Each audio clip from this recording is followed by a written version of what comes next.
the matrix and my brain's up for the taking, but we don't do that. I know my facts. They say that he was elected, but where the stats at? They say that jab the only way to get your life back, but if you have a heart attack then they will go to hide that. Look at the FDA acting like KKK, trying to run all our lives like we they brand new slaves. Lose the job, bent from plain segregation all the same. They call themselves progressives, but they taking us all back again. Bring the world to darkness and sacrifice the children then. When it's said and done, then you will never live with hope again. I say that we break the chains, we can't leave the world the same. Make love real again. As we fly above the truth, I ask of God, am I with you? I walk the path, go to the light, but still I feel that.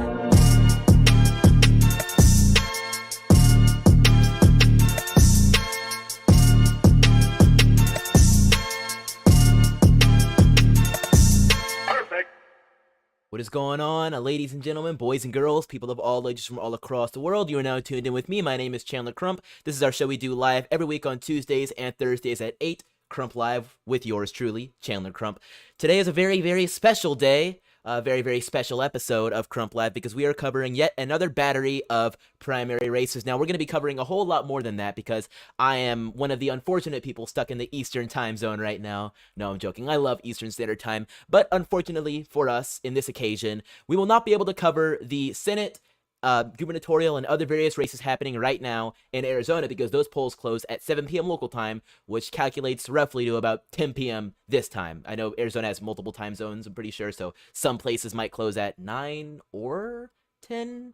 Either one of those. I know Arizona's wonky, time zones are wonky, but either way, what I'm going to do is cover a little bit of the information that's leading up to these primary races, some of the ones that are happening in Arizona, but also some of the ones that are happening a little closer to home, just to plug you into what's happening, plus a little few extra other things on top to really put the cherry on the Sunday of this Tuesday show. Not Sunday as in the day, but Sunday like the treat, because this show is a treat. I want to give a huge shout out to all of our folks watching here on YouTube, my folks over on Rumble and on Getter. If you're on any of those other platforms, make sure you holla at me in the comments. I'd love to hear from all y'all down there. Be Vegan Now in the building, Colby Karen, Avery Youngblood, all my folks in the building.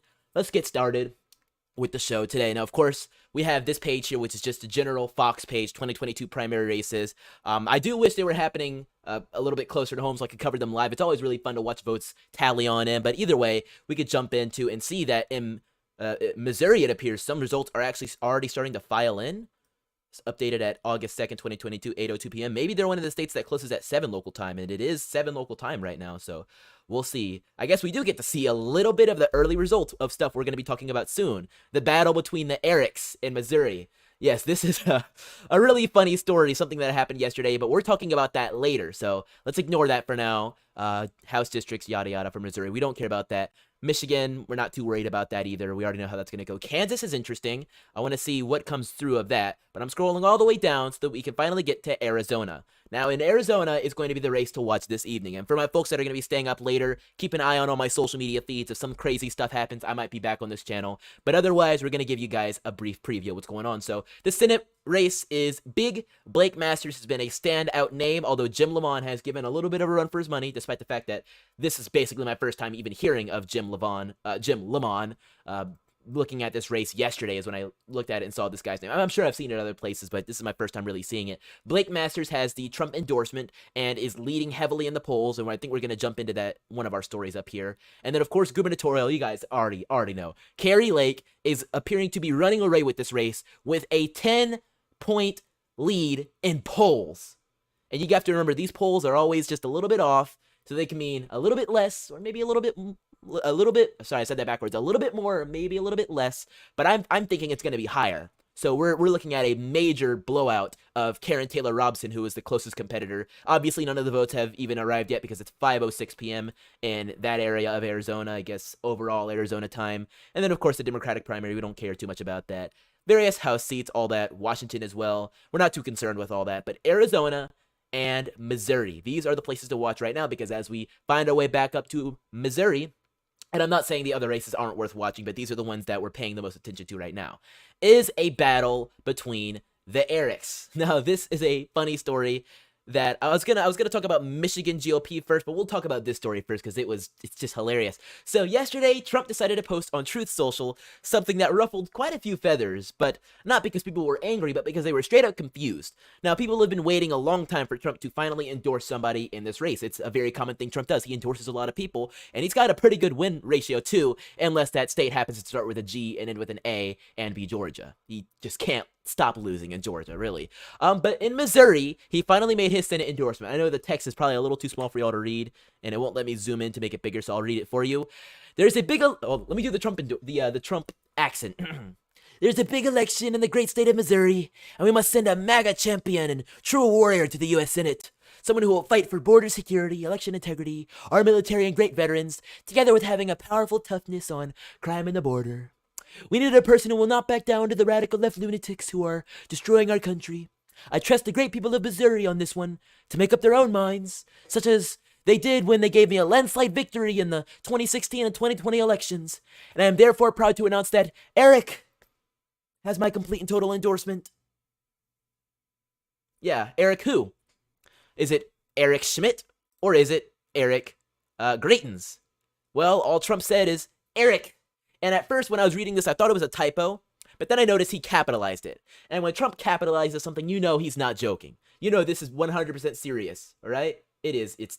Yep. Ain't no cap about it. Ain't no cap about it. So he's all caps, no cap. That's how you look at it. So he's telling the truth here. Capital Eric, no last name, which means he has technically endorsed both Erics.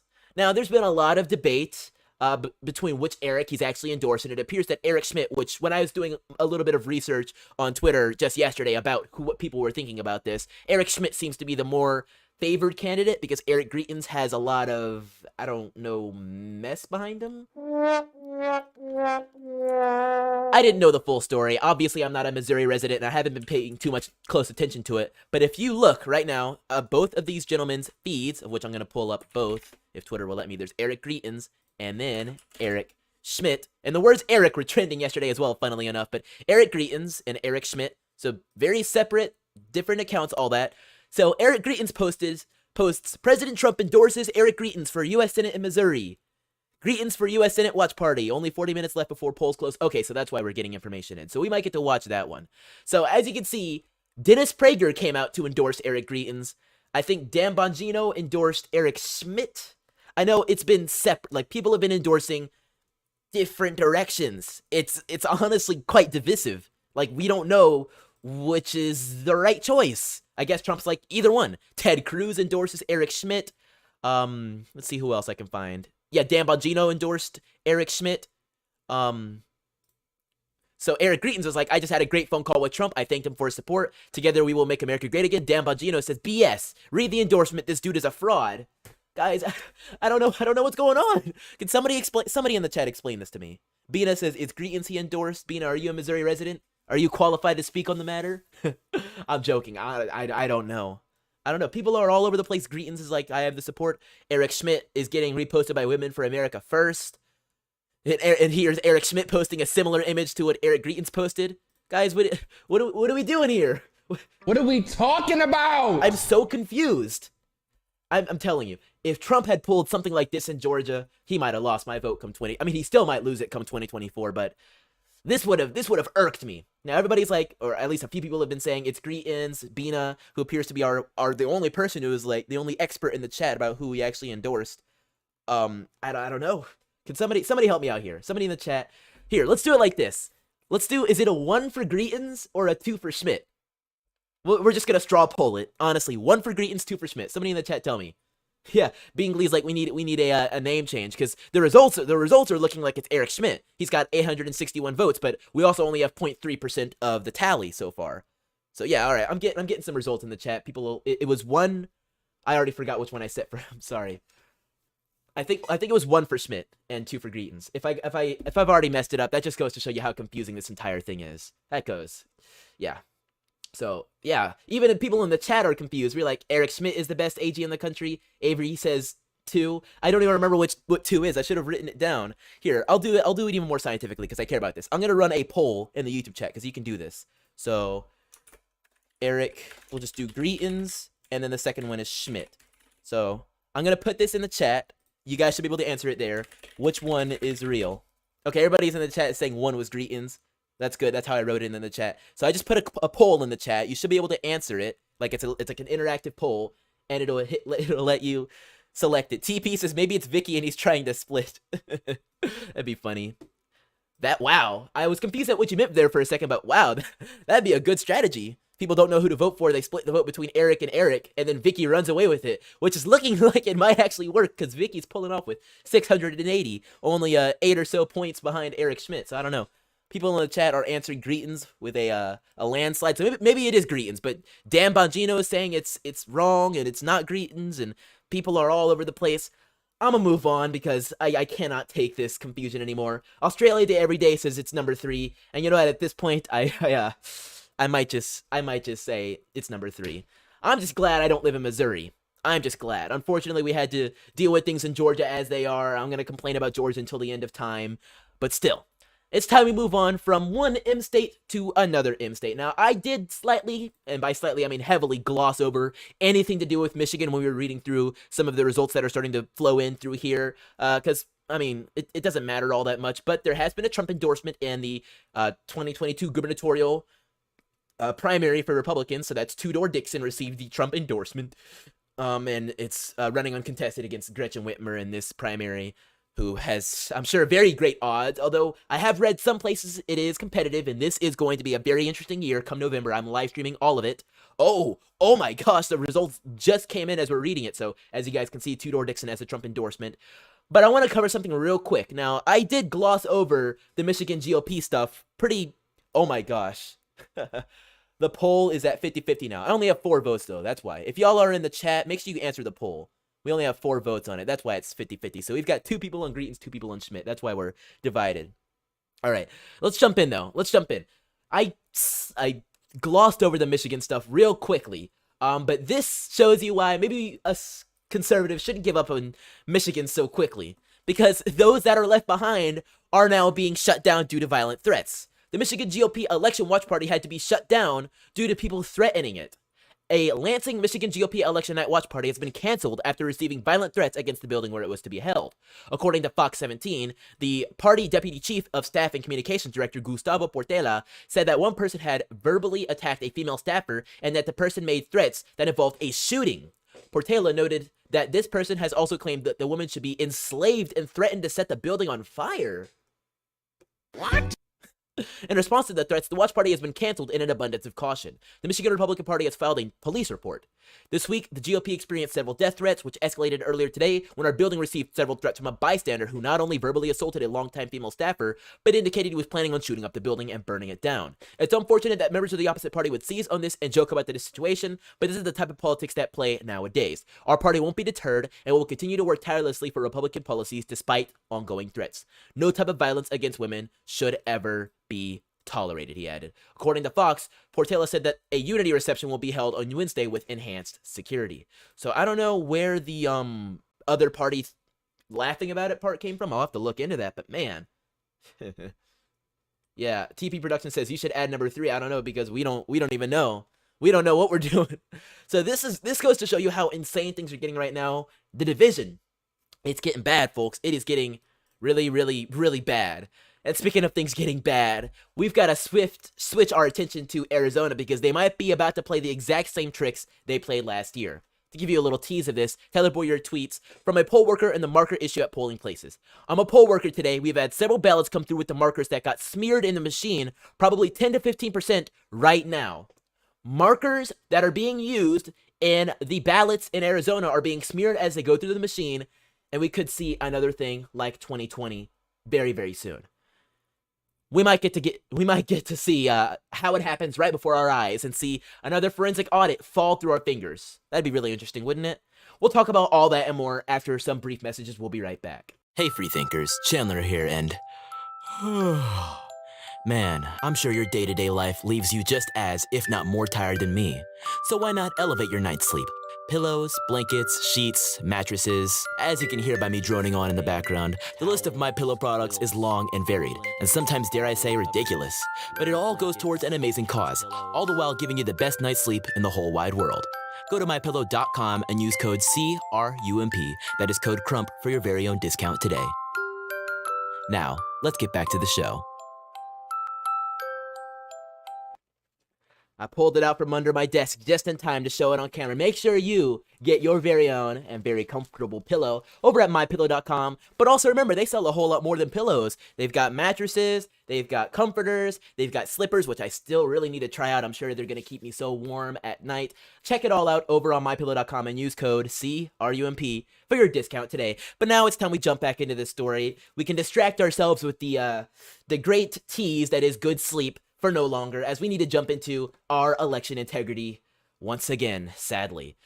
We got them all except one to work by spinning them around and trying different angles. Some take 3 to 4 tries. If you could tell people to fan their ballots for a bit before taking it to the machine and be careful about dragging their marker accidentally when going down the ballot.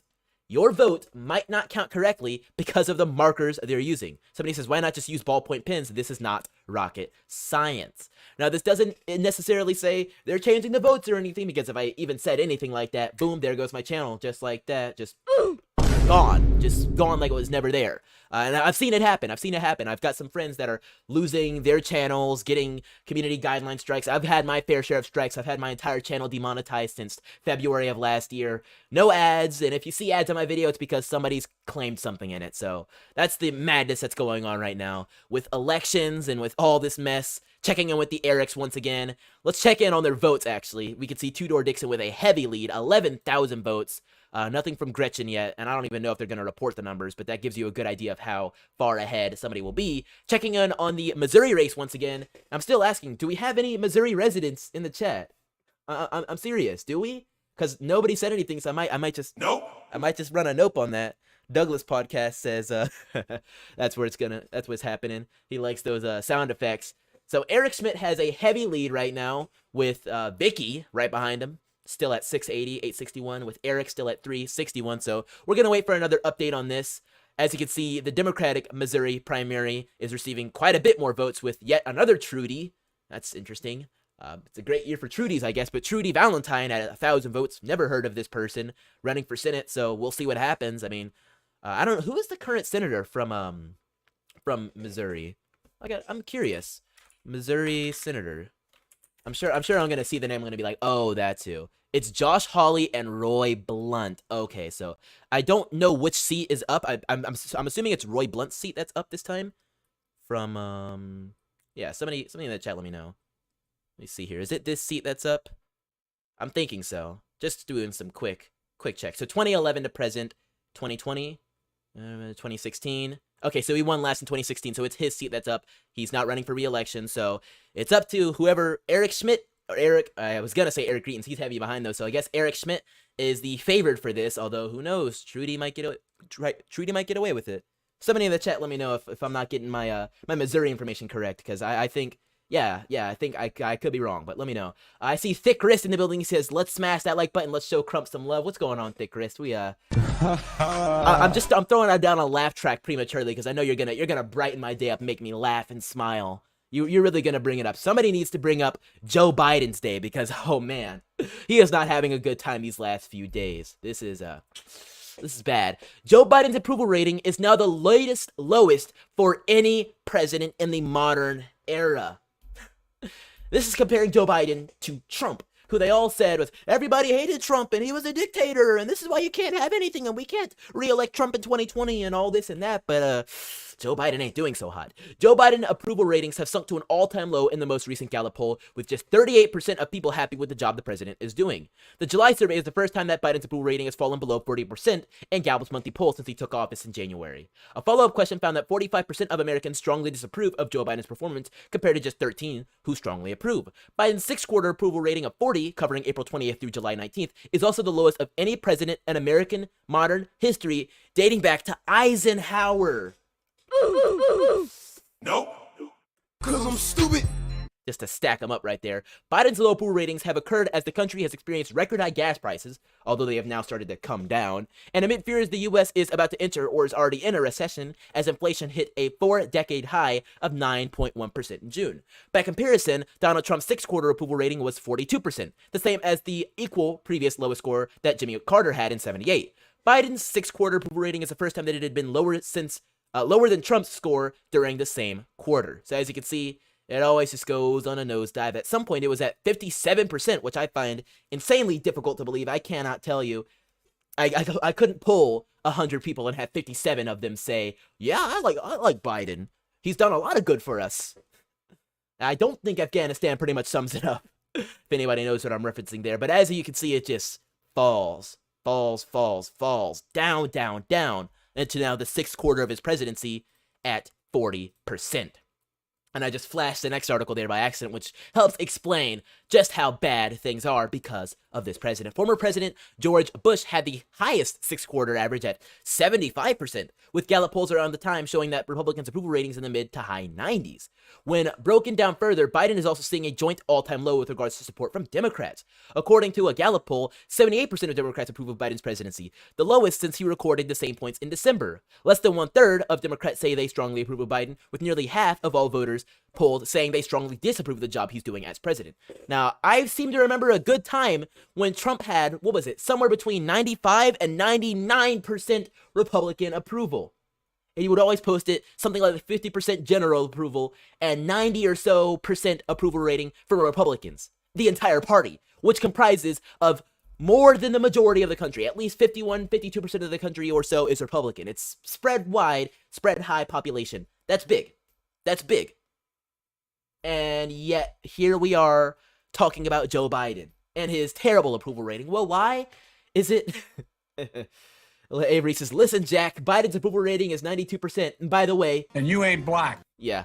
KN Native says, 40%, that's a bit inflated, don't you think? Good one, KN. That's a real good one. My folks over on Getter Golden Doodle says, worst in history. Blue Demon says, who's winning Senate race in Missouri? We can run another checkup on you real quick. In Missouri right now, let me just refresh the page and see if there's any results update. Sometimes they're a little slow as some of the counties start to flow back in. Let me see if I can just click my way to Missouri. Yep, so we're still at 861 for Eric Schmidt, who is one of the two Trump-endorsed Erics in the race.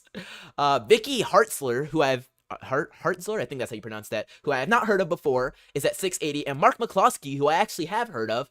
And if I can give you guys a quick little history lesson, Mark McCloskey is the gentleman who is the husband of the wife and husband couple who stood outside their mansion in St. Louis when a Black Lives Matter riot happened, held up their guns and said, you stay off my property. So this is Mark McCloskey right there, and this is his wife.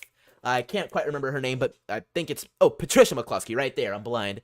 So Mark and Patricia McCloskey, who are based, like, honestly, that's awesome. Like, I know people are like, it's dangerous to point guns, and I think they did catch a few cases about that. But in my opinion, even if the law states otherwise, I think from a fundamental standpoint, you should be able to stand on your property and make sure that nobody else is walking on your property without your explicit permission. Hey, if your house is on fire, if they saw somebody run up in there and they're trying to be a good Samaritan, it is what it is. I think, it all depends on context, but this is a good thing they did. This is a good thing they did. And Mark McCloskey's not doing so well in the race, although I don't think he campaigned all that well. I hadn't heard much from him since then. I just know he was running. If you asked me what state he was running, I probably would have told you, like, Iowa or something. I did not know he was in Missouri, but I guess it makes sense. So there he is in fourth place. So there's the results right now, just to give you a quick little check-in on what is happening there. But now we need to check in on why things might just be as bad as they are. Nearly 2/3 of Americans are now living paycheck to paycheck, according to some studies. As inflation continues to spiral, Americans are finding it difficult to save. A new report from Payments and Lending Club paints a bleak picture of America's economic state. According to the report, and I'm going to just start playing some sad music as I read this, 61% of Americans, about 157 million adults, let me turn it down a little bit so you guys can hear me better, lived paycheck to paycheck as of June. That's up from 58% who reported living paycheck to paycheck in May, and up from 55% a year ago. Last summer, we were all worried about how quickly the economy would recover. Now, as inflation continues its upward swing, consumers are finding it more difficult to manage spending and are eating into their savings as financial pressures mount. Nayar also noted that consumers are not yet slowing down their spending habits despite the rise in the costs. Not only is it going to be difficult for them to handle future emergency expenses, but even foreseen payments like education, student loans, and housing may be harder to balance for the everyday American consumer.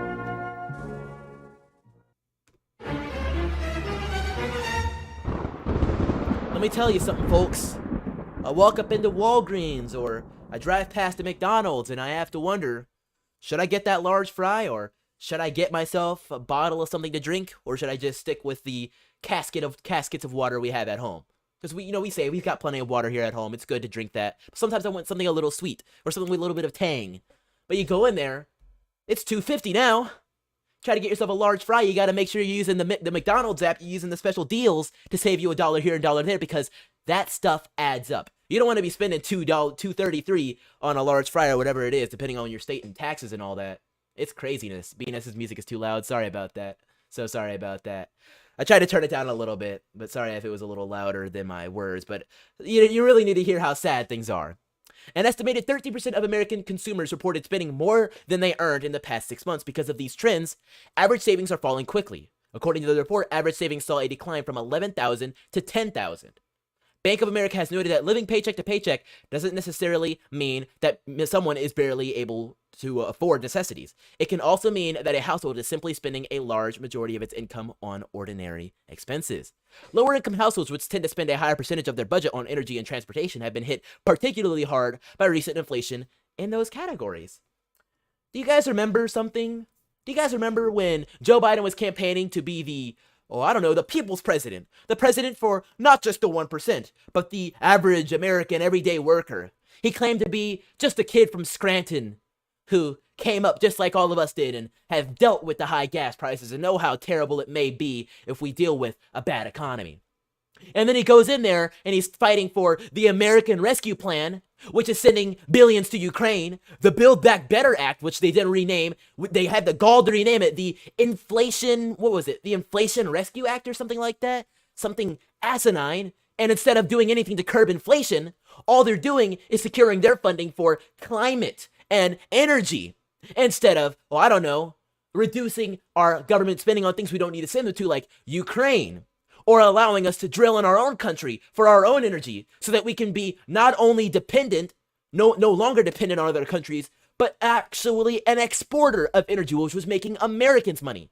These are all things that Joe Biden cut down within his first few days in office, and we all have to contend with it now as the economy collapses and things you bought every day at the market now cost 10, 20, 30% more depending on what you're buying. Whether it be something lower cost like food, that CPI really shows you food costs are going up, and sure, they fluctuate a lot, but right now, on average, they're rising higher and higher. Energy, transportation, you name it, it is more expensive than it was before. Even Joe Biden's Secret Service detail paying for his chocolate chip are probably having to shell out just a little bit more than Trump's detail had to pay out for maybe Big Macs, because, Trump liked his Big Macs or maybe Diet Coke or Pepsi. And this is what we're talking about.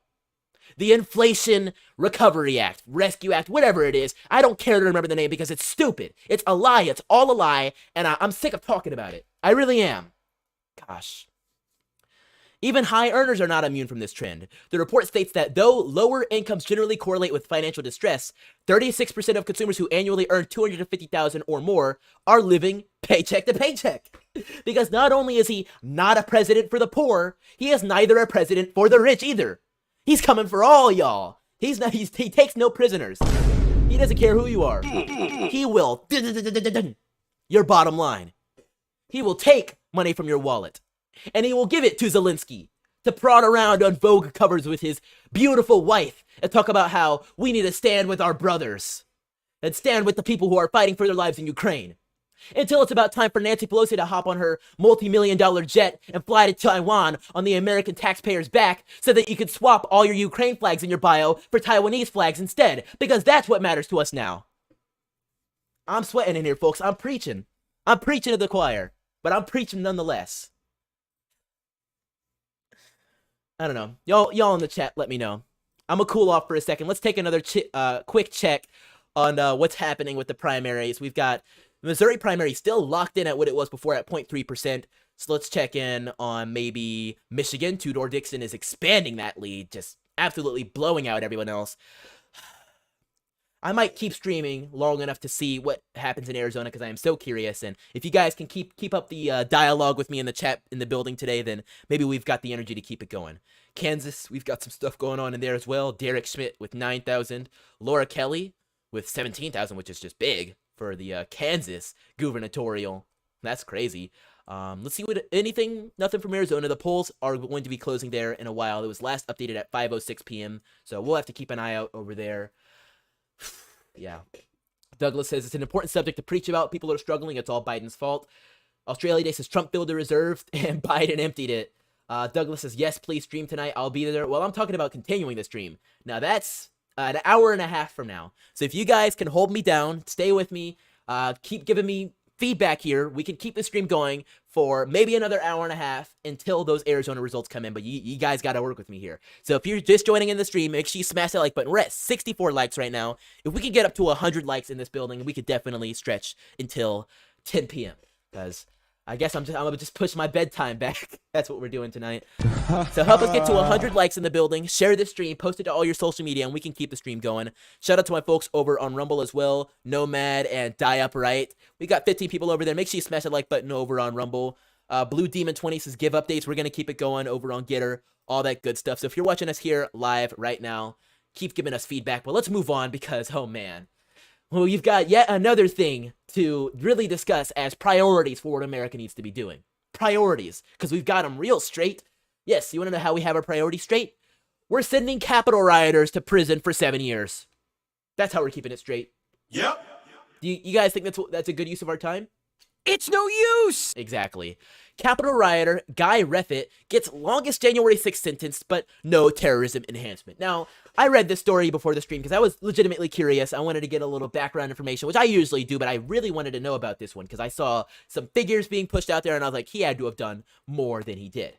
And I think you guys are going to get a good idea of why this happened, but I think it still really does showcase our, priorities when we see things like this.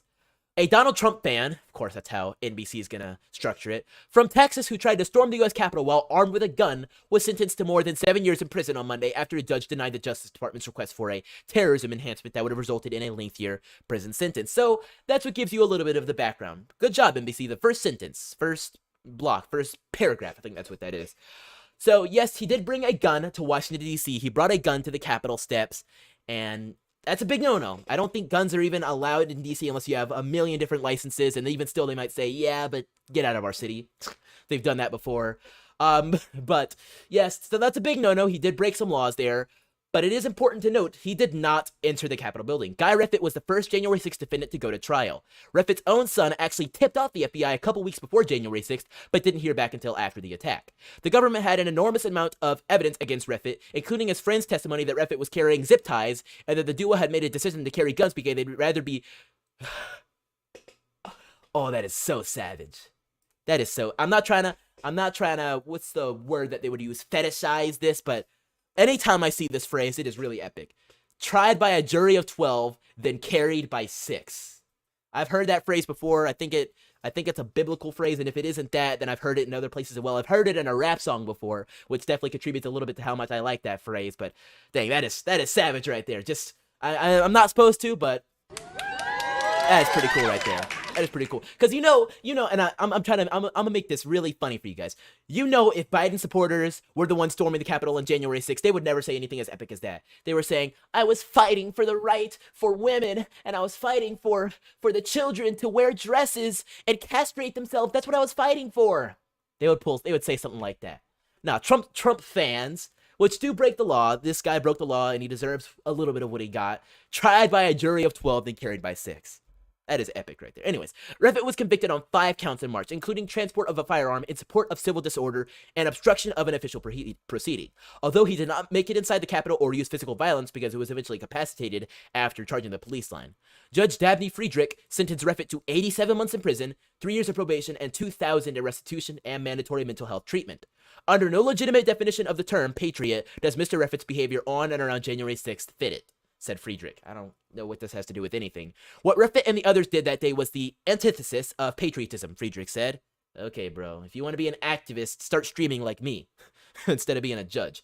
In court Monday, Refit describes himself as an effing idiot and was not thinking clearly when he tried to storm the Capitol. I clearly screwed up, said Refit. I did want to definitely make an apology, multiple apologies really, and accept my responsibility because I do hate what I did. Refit, who is a member of the Texas 3%ers, told the judge that he no longer wants to associate with militia groups or any stupid stuff like that. Friedrich, who is indeed a Trump appointee and former member of the U.S. Sentencing Commission, said that giving Refit a sentencing enhancement for carrying a gun during the commission of a crime and for committing a crime of domestic terrorism would create a sentencing disparity with other January 6 defendants. There are a lot of cases where defendants committed very violent assaults and even possessed weapons that did not receive this departure. Prosecutors had argued that the upward departure for terrorism was warranted because Refit was planning to overtake our government. He wasn't done, said Assistant U.S. Attorney Jeffrey Nestler. January 6th was the preface. We do believe that what he was doing that day was terrorism. We do believe he is a domestic terrorist, yada yada. We've seen Antifa people carry major weapons, and we have seen them carry guns before, and have received no terms of terrorism. I know Trump and other people have talked about declaring them a terrorist group, but nothing came of it. And even Jerry Nadler, who belongs to the same wing as Antifa really is, was like, Antifa's a myth, it doesn't exist, yada yada yada dee. What do we? I gotta play the clip. What are we talking about? It's a joke. It really is a joke. Elsie thought, I lost my job in 2020 and my husband had to quit for health reasons. He has only recently begun walking again. Private health insurance is expensive. He's had several surgeries. We thought we'd be okay, but we were eating through our savings at an alarming rate. Gosh. This shows you how terrible stuff are. Yeah, in 2020, you were hoping, we've got a pandemic, but right now we're getting stimulus checks and things of that nature. Hopefully it will be enough, plus our savings. It should be good. And then Americans that were already struggling after the pandemic were smacked upside the head by, supposedly, the fairly elected president, Joe Biden, and lost pretty much everything. Their savings, gone. Their paychecks, they basically received pay cuts indirectly because of inflation. Their checks mean less. Meanwhile, this is what the FBI is up to. Project Veritas has once again come out to expose the FBI. And man, this is big. This is big right here. You guys aren't going to want to miss this next story. An FBI whistleblower has leaked domestic terrorism symbol guide on militia violent extremists. And it is citing Ashley Babbitt as an MVE martyr. You guys are not going to want to miss out on what they consider domestic terrorist signs. We'll be right back after this quick message from our sponsor. Just so happens to be you. We'll be right back.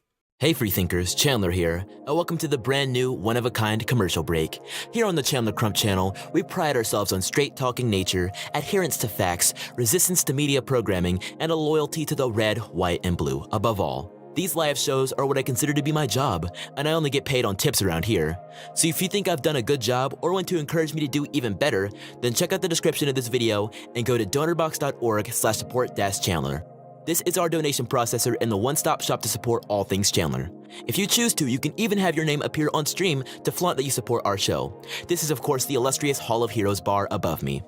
Another path to the Hall of Heroes is of course Cash App. My Cash App code is $ChandlerCR and is visible on every one of my streams. Thank you guys so much. Now, let's get back to the show. Oh man. Sometimes this stuff just does not seem believable. An FBI whistleblower has got in there and leaked it. Let's take a look at these flags now, shall we? Now, oh man, they are going to be a little bit small. I'm going to look it up on Twitter, actually, because I think it might let me zoom in over there.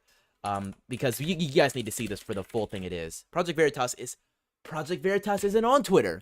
That's why I was only able to get it on Truth Social. It's probably been posted by other accounts. I might have to look that up, but if I can, I think I can open the image in a new tab, and then there you go. So give you guys a closer look. So here are some of the symbols. Now, most of these I don't recognize. Actually, just some of these. This one's a Boogaloo flag. I've never seen this before. The Punisher skull, which is actually a product of Marvel, right? They made the Punisher comic, who's a character from the Marvel comics, and then adapted into some of the shows. You can watch that on Disney Plus right now. But apparently, several variations of the skulls are used by 3%ers and Molon Labe. And I've seen these skulls be used by Trump supporters, but apparently that's domestic militia violent extremism. That's what MVE stands for. Holy crap. So they're calling Ashley Babbitt a militia extremist Martyr. That is so disrespectful. So disrespectful. The ANCAP flag, apparently, is... You guys can't. You can't make this stuff. The anarcho-capitalism flag, which is people that are radically libertarian and are quite a bit further along on that scale. I couldn't explain it very well, but there's a good amount of people that could. On that flag is militia, violent extremism, warrior culture. I don't even know what this one is. Just a black flag, which says no quarter shall be given. I don't even know what that means. The electrical resistance symbol, a way to identify as a resistor. That actually is really funny. That's a good one. That's very smart. I like that. And then this shows you how bad it gets. The Gadsden flag. Yes, this flag, which you guys have seen quite a bit, which represents gun rights, limited government, and quite a few other things. Gadsden. And the flag with the snake that says, "Don't tread on me." You've seen it countless times, especially at Trump rallies. You'll see people carrying those flags around. Beautiful stuff. Yep. Commonly referenced historical imagery. Yeah, that's what it is, but you're militia violent. And you might get put on an FBI watch list if you decide to buy this flag off of Amazon or carry it with you going to a rally or something like that. Here's another one, which is the Liberty Tree, which I believe is in reference to the Tree of Liberty requiring blood, wants to keep living. But it says, was a famous elm tree in Boston near Boston Common. In 1765, colonists in Boston staged the first act of defiance against the British government at the tree. So it has historical background as well. And another crazy one, the Betsy Ross flag. Yeah, no, you can't even carry an old version of the American flag because, whoopsie, that means you're a terrorist. What are we talking about? No. Stop the cap. Yeah, here we are, folks. Douglas says that I'm drinking out of right now. He says, I have that flag on my coffee mug. Douglas, which one? Which one? Is it the Gadsden flag or the ANCAP? Which one are you? I'm guessing Gadsden flag. I've seen that a lot. Could be that one. For those of us who are just tuning in, let me remind you real quick. This is images sent to us by an FBI whistleblower, of what they consider domestic terrorist symbols. But this isn't it. Here are some common phrases. This is going to be a little blurry for our folks watching, but I'll read it for you. It says, when tyranny becomes law, rebellion becomes duty. What is that? Okay. We are everywhere and expect us. I will not comply. And what? All enemies, foreign and domestic. That was a little blurry to read, but that is literally part of the presidential oath of office, if I'm right, against all enemies, foreign and domestic. I know some people, quite a few people have given an oath that says that right there. I'm pretty sure it's a part of the military oath too, police oath. A lot of people in America have said this. Well, I guess you might just be a domestic terrorist. Maybe even Joe Biden. Guys, I think Joe Biden might be a domestic terrorist. Somebody lock him up. It's over. Get Joe Biden. Arrest the president. The Tree of Liberty must be refreshed from time to time with the blood of patriots and tyrants. That's what I was talking about a minute ago. I became unreasonable, or is that... I think it's supposed to say... I thought it was supposed to be ungovernable. Okay. His name was Duncan Limp. Well-regulated American militia. So those two I don't even know. And then well-regulated militia is once again... within the Constitution Bill of Rights. What are we talking about? So And you ain't black. Yeah. And then we have yet another list of, okay, so martyrs. So Vicky Weaver, Marvin Hamir, Lavoy Finicum, Duncan Limp, and Ashley Babbitt. So of those, the only one I actually know is Ashley Babbitt, but if anybody in the chat knows about Duncan Limp, tell me a bit about that. So apparently that's both a motto and a martyr. So somebody in the chat, we might do some research about that in a minute. Forgive my ignorance about this. This might be, it says 2020, so I was either distracted by the other stuff happening that year or slipped through the cracks, but either way, somebody in the chat, give us a history lesson, or we'll look it up in a minute, but I want to see who in the chat knows, because I know some of y'all know. But symbols of militia networks, some MVEs may self-identify with. Once again, MVE is military... What is it? Military violent extremists. Just have to remember their stupid terminology again. McFist seems to know Ruby Ridge. That's interesting. But of course, the 3%er logo. So 3%ers and 3Pers. American Contingency, Lightfoot Militia, and Oathkeeper. So I only know these two. I've never heard of American Contingency before and Lightfoot Militia. 11-day armed siege, something like that. Naples, Idaho. Okay, that's Ruby Ridge. Waco. Wow, it's a lot of other stuff. Timeline of key events, 2014 to present. Oh, I would love to take a closer look at that. This is some madness.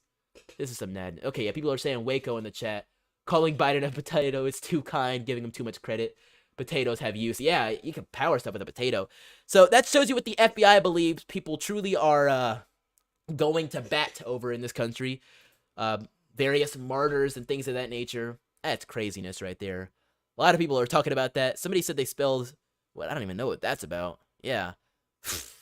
Man. So I received word that one of the races actually was called in Missouri. So we're going to take a look at that. It appears, okay, so that was from Election Wizard. So let's take another quick checkup on what's happening in some of these races real quick. As you guys may or may not know, it is primary evening. And in Missouri, we finally have an update for the Senate race with Eric Schmidt taking a more decisive lead, but we still only have 1.6% of the vote in. So it's going real slow. But 45% is what he has so far. Once again, Eric Schmidt is one of our two Erics that were endorsed by Trump. We don't really know which one is the one that actually got the endorsement, but you know what? They both did. Ted Cruz is heavily in support. It's been radio silence on his Twitter for most of the day. And as you can see, polling had him quite ahead in the lead. Eric Greitens is actually underperforming as opposed to his polling, 23% of Vicky and 16% to him. But it is still very, very early in the evening, and these things often tend to switch quite quick. You will never know what's happening until it's already happened. If we could take a look at the gubernatorial, I'd love to take a look at that. Is there a gubernatorial? Oh, Tudor Dixon, but I don't think that's Missouri. I received a message about this. Let me see. Where is Tudor? Let me just look up Tudor Dixon. Take me to it, please. Okay, I guess you don't have to. We'll just keep scrolling, because that's Arizona. I know Tudor is above this. I've probably scrolled past her like 3 times, and y'all are screaming at me in the chat. There it is. Okay, Tudor is at 44% with 47,000 votes in. That's the Michigan gubernatorial primary, so thank you. At 44%, Kevin Rink in the background, Garrett, a few other names. Gretchen Whitmer obviously running uncontested. Who's gonna oppose her? Cori Bush, that's a name I recognize. I'm sure she's doing very well, as you can see, 63%. But still, it is an early night. She could get primaried. It might just happen. We saw some upsets on the Republican side with Madison Cawthorn in the last couple of months. That was unexpected. In comparison to like polling and other things, at least from what I had heard. So Tudor Dixon is taking a decisive lead. Some places are already calling it for her, so we'll have to see what comes next after that. And we're still waiting on Arizona. It is, last time it was updated was 5:06, and obviously they're not going to update it again until around 8. So we're going to keep an eye on this. And by 8, I mean 8 their time. So yeah, I mean it's already pretty late here on the East Coast, but we're gonna keep up with it. LC says spitting facts, Mr. Crump. Thank you so much. I do want to give a huge shout out to all of our previous or future Hall of Heroes members in the bar above us. So shout out to Mary, who donated on our most recent show. If you'd like to join the Hall of Heroes, as the ad said a minute ago, all those options are available down below, but also in our Cash App right up there, which you could do so. Every dollar goes towards supporting my ability to stream for you guys. I really appreciate it. I'm not monetized on YouTube, so if you've been trying to super chat or anything like that, you won't see it. But if you go to donorbox.org, down in the description below, you can donate to support the show for free, aside from the donation. But either way, that's the story with that one. Now it's time we move on to another quick story. And I think it may be our last story of the evening. We might come back for the Arizona thing. Alaskan Dream says Arizona will update after the vans leave. That's a really good one. That's a funny one right there. But this one is hilarious. Guys, we've been talking about it. Everybody's been causing a big fuss. Everybody's so scared. And it's the fact that California has now declared, and it's the whole state has now declared an emergency over monkeypox. Yes, here we are. It's a monkeypox outbreak, and everybody's scared. This follows in the footsteps of New York and Illinois. That is craziness right there.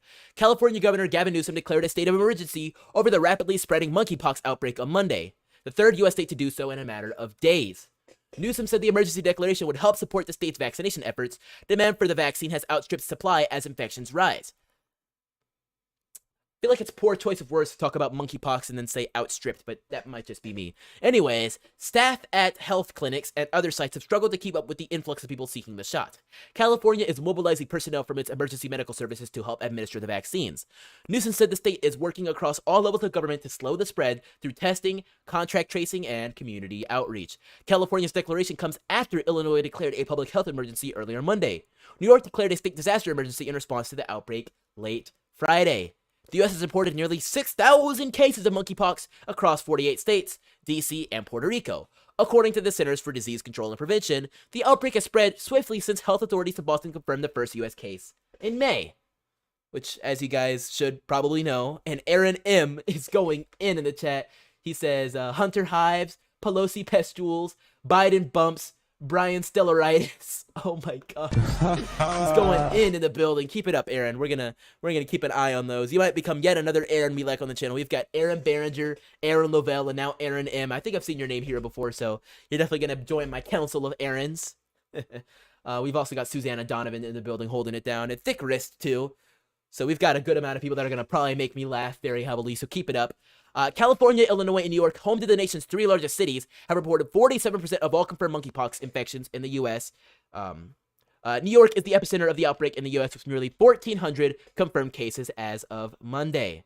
Monkeypox is rarely fatal, and no deaths have been reported in the U.S. so far, but some patients suffer excruciating pain from the rash caused by the bug. Scientists and public health officials are worried monkeypox could circulate permanently in the U.S. if the outbreak isn't contained. I think with the way things currently are in our country, if you know what I'm talking about. Rub my leg down. Yeah, monkeypox ain't going nowhere anytime soon. And, Go, you know the thing. Yep. that's just the facts of the matter, folks. Pug McKenzie says, no masks, no vax, no monkeypox. Yeah, are they going to tell us to start wearing masks to prevent ourselves from getting monkeypox? That'd be a good question for the 2 children that have monkeypox. I'm just asking. I'm just saying. Either way, the World Health Organization has declared monkeypox a global health emergency last month. 19,000 monkeypox cases, 78 countries. It's transmitting through skin-to-skin contact. And we're not dealing with the rest of that. But as you guys can see, this is becoming a real big story. A real big story. Thank you guys so much for being with us. We've got a good amount of people in the chat. Australia Day says Biden Pox. Douglas Podcast says lol, yes. All that goodness in the building. I really appreciate it, you guys, for tuning in with us. Everybody's excited to see what's happening with the primary results, and I really would like to see it, but Arizona is so far away. We have to wait until 10 p.m. It is currently 8:53. It's 2022, Arizona GOP primary between Blake Masters in the Senate, Carrie Lake and Karen Robertson, and the gubernatorial, Katie Hobbs, who I believe is supposed to be the front runner in that race. And we have some more information from Election Wizard, who I expect to be keeping us very well informed as things go on. Let's check through Twitter for a little bit and see what we've got going on here. Missouri GOP state primary, it's just an update. We looked at this before, but 43% from Schmidt, 15% from Grayton, McCloskey at 4%. With only 1% reporting. Somebody says, vote for me, dang it. And obviously this isn't actually Mark, but it is pretty funny. Spit was their AG. No, he did a good job. Might be better of 3. So that's definitely very interesting. Let's check the trending tab, see what we've got going on here. Rand Paul is trending. Oh, wow. He defeated the amendment to the PACT Act to reduce aid besides Israel. Well, that's interesting. To take a look into that, might be a good story for tomorrow. Alex Jones, that is a great story I might have to look into, maybe this evening if we've got time. Anything else? It doesn't look like anything about the elections are trending at all, which is supremely shocking. Don't know why there is not anything yet. Usually this is a big thing. Maybe if I was actually in those states it would pop up, but that is what it is. So we're just going to have to manually look up. So let's start with Missouri and see what's going on. Obviously, the Trump endorsements have dropped, and we'll check Twitter. We'll check Truth Social for what Trump's posting about that. But there's Scott Press. They're saying today's election day. Vote Blake. Vote Kerry. In Kansas, vote yes, which is another big thing. They have an abortion amendment going up for a vote. So vote yes on that if you are pro-life. Washington, vote Joe Kent. That's a big race right there. I should probably keep an eye on as well. I think that's coming even after Arizona, because their polls close at probably around 8 or so their time, and that's way later. And John Gibbs in Michigan, he's noticeably quiet on Missouri because we don't know which Eric to be for. We don't know what's going on. Eric says, I'm proud to be the only candidate in Missouri endorsed by Trump Jr. Okay, so Trump Jr. was clear. He says Eric Greitens. Well, that ain't going so great for Trump Jr. now, is it? Let's take another look here. Yeah, Trump Jr. might have backed the wrong Eric here. Maybe even he was confused, because Eric Greitens so far only has 17% of 2.9% of the vote. So, I don't know. We'll have to see what happens next. Trump Jr., has he tweeted anything? He's talked about Blake Masters. Oh, here's Blake on Tucker Carlson. Let's check this out. Blake Masters is one of the people who'll change the United States Senate if he gets there. He's running from Arizona. His primary, by the way, is tomorrow. He joins us tonight. Blake Masters, why is it so hard to say the obvious that we're in a recession, do you think? Well, the Democrat dishonesty runs deep, Tucker. You know, this demented spending, it caused this inflation. They caused a recession. Okay, we're in a recession, and it's their fault. But instead of being honest about it, they lie, and now they're trying to redefine the word recession. I mean, it's just so crazy. We know about this in Arizona. I'm sorry, I'm giggling a little bit. If you were paying attention to what he's saying, I'll let it finish. But it's just, it's Tucker Carlson's face. You guys, he always has this same face every single time that somebody is talking. And I feel like at this point, he knows what it is. He knows how to do it, and he will never let it go. And I'm going to try my best to imitate it. It's like I can't even do it. Like, my face is not structured the right way, but he furrows his brow, and he's got like the slightly ajar, slightly open mouth as he's listening so intently to what they're saying. It's funny. Mark Kelly, the incumbent Democrat here, he lied to Arizonans when he said he'd be moderate. He'd be independent. No, he's in the Senate voting like Bernie Sanders and Chuck Schumer and Elizabeth Warren. And Tucker, you call him on this, and then he just says, oh, well, I used to be an astronaut. And on the International Space Station, we need to work together to solve. It's like, no, Mark, people are tired of this, right? Right back on planet Earth, Arizonans are suffering. Americans are suffering because the Democrats in charge have failed. They're destroying this country, and then they'll lie about it. Ooh, that was painful. Back here in the land of Earth, we're dealing with real problems. And that's why Don Jr. retweeted that. Carrie Lake posts, get in line, stay in line, tell everyone, and vote, vote, vote. I might have to make a song out of that. Get in line, stay on the line, tell everybody to vote, vote, vote. Get in line, stay in line, tell everybody to vote, vote, vote. Get in line, stay in line, tell everybody to vote, vote, vote. Get in line, stay in line, and tell everybody to vote, vote, vote. I'm sorry about that, but I had to do it. Somebody has to do it. Carrie Lake, absolutely smashing it on Twitter. She has been. She posted just a minute ago, if you're at a polling location that does not have immediately available ballots, consider asking to vote on an express voting machine. Anyone still in line when the polls close at 7 will still be allowed to vote no matter how long it takes to sort out. Yeah, the system's being really stressed right now over there in Arizona. Somebody, Douglas says it's 5:55 p.m. So, Douglas, are you local to Arizona? I'll keep an eye on that. Susanna says, good imitation, Chandler. I tried my best. I tried my best. LC says from as in based form. So very true. So very true. Bell from the boot says great rhyme. I tried. I think it was pretty good too. Stay in line, get in line, stay in line, pass it on. Oh, that's a different one right there. All right. Tyler Boyer with his thing about what's happening with, once again, more issues with the paper ballots. It's obvious what's going on, man. I cannot wait to see what comes out of it. Blake Masters posting his Trump endorsement video. Big stuff happening right now. I'm really excited to see what comes through. Ted Cruz with the weighing on the Eric stuff. Here's Tim Pool posting about it. And you know what? I might go through this article from the Daily Mail just because it's so dang funny what happened. I have to. Confusion as Trump endorses Eric in Missouri GOP Senate primary. This is... And forgive language, but Tim Pool says Donald Trump is the funniest dude in the world. Honestly. I'm sorry to any of my Missourians or Missouriites. I don't know which demonym you guys use. But in a Missouri GOP Senate primary, despite that being the name of both GOP candidates, pair each claim the ex-president is talking about them in dueling statements. Former President Trump threw the upcoming Missouri GOP Senate race into chaos Monday after offering an endorsement that seemed to apply to not one, but two candidates. Actually, guys, I forgot to mention, there is a third candidate named Eric in this race. I just was reminded of it when I looked at that. Yeah, there's Eric McElroy, who has 136 votes. So, dang it, Donald. And I mean you all the respect, sir, Mr. President. But dang it, Donald, right now I'm calling you Donald. Come on. There are 3 Erics in this race.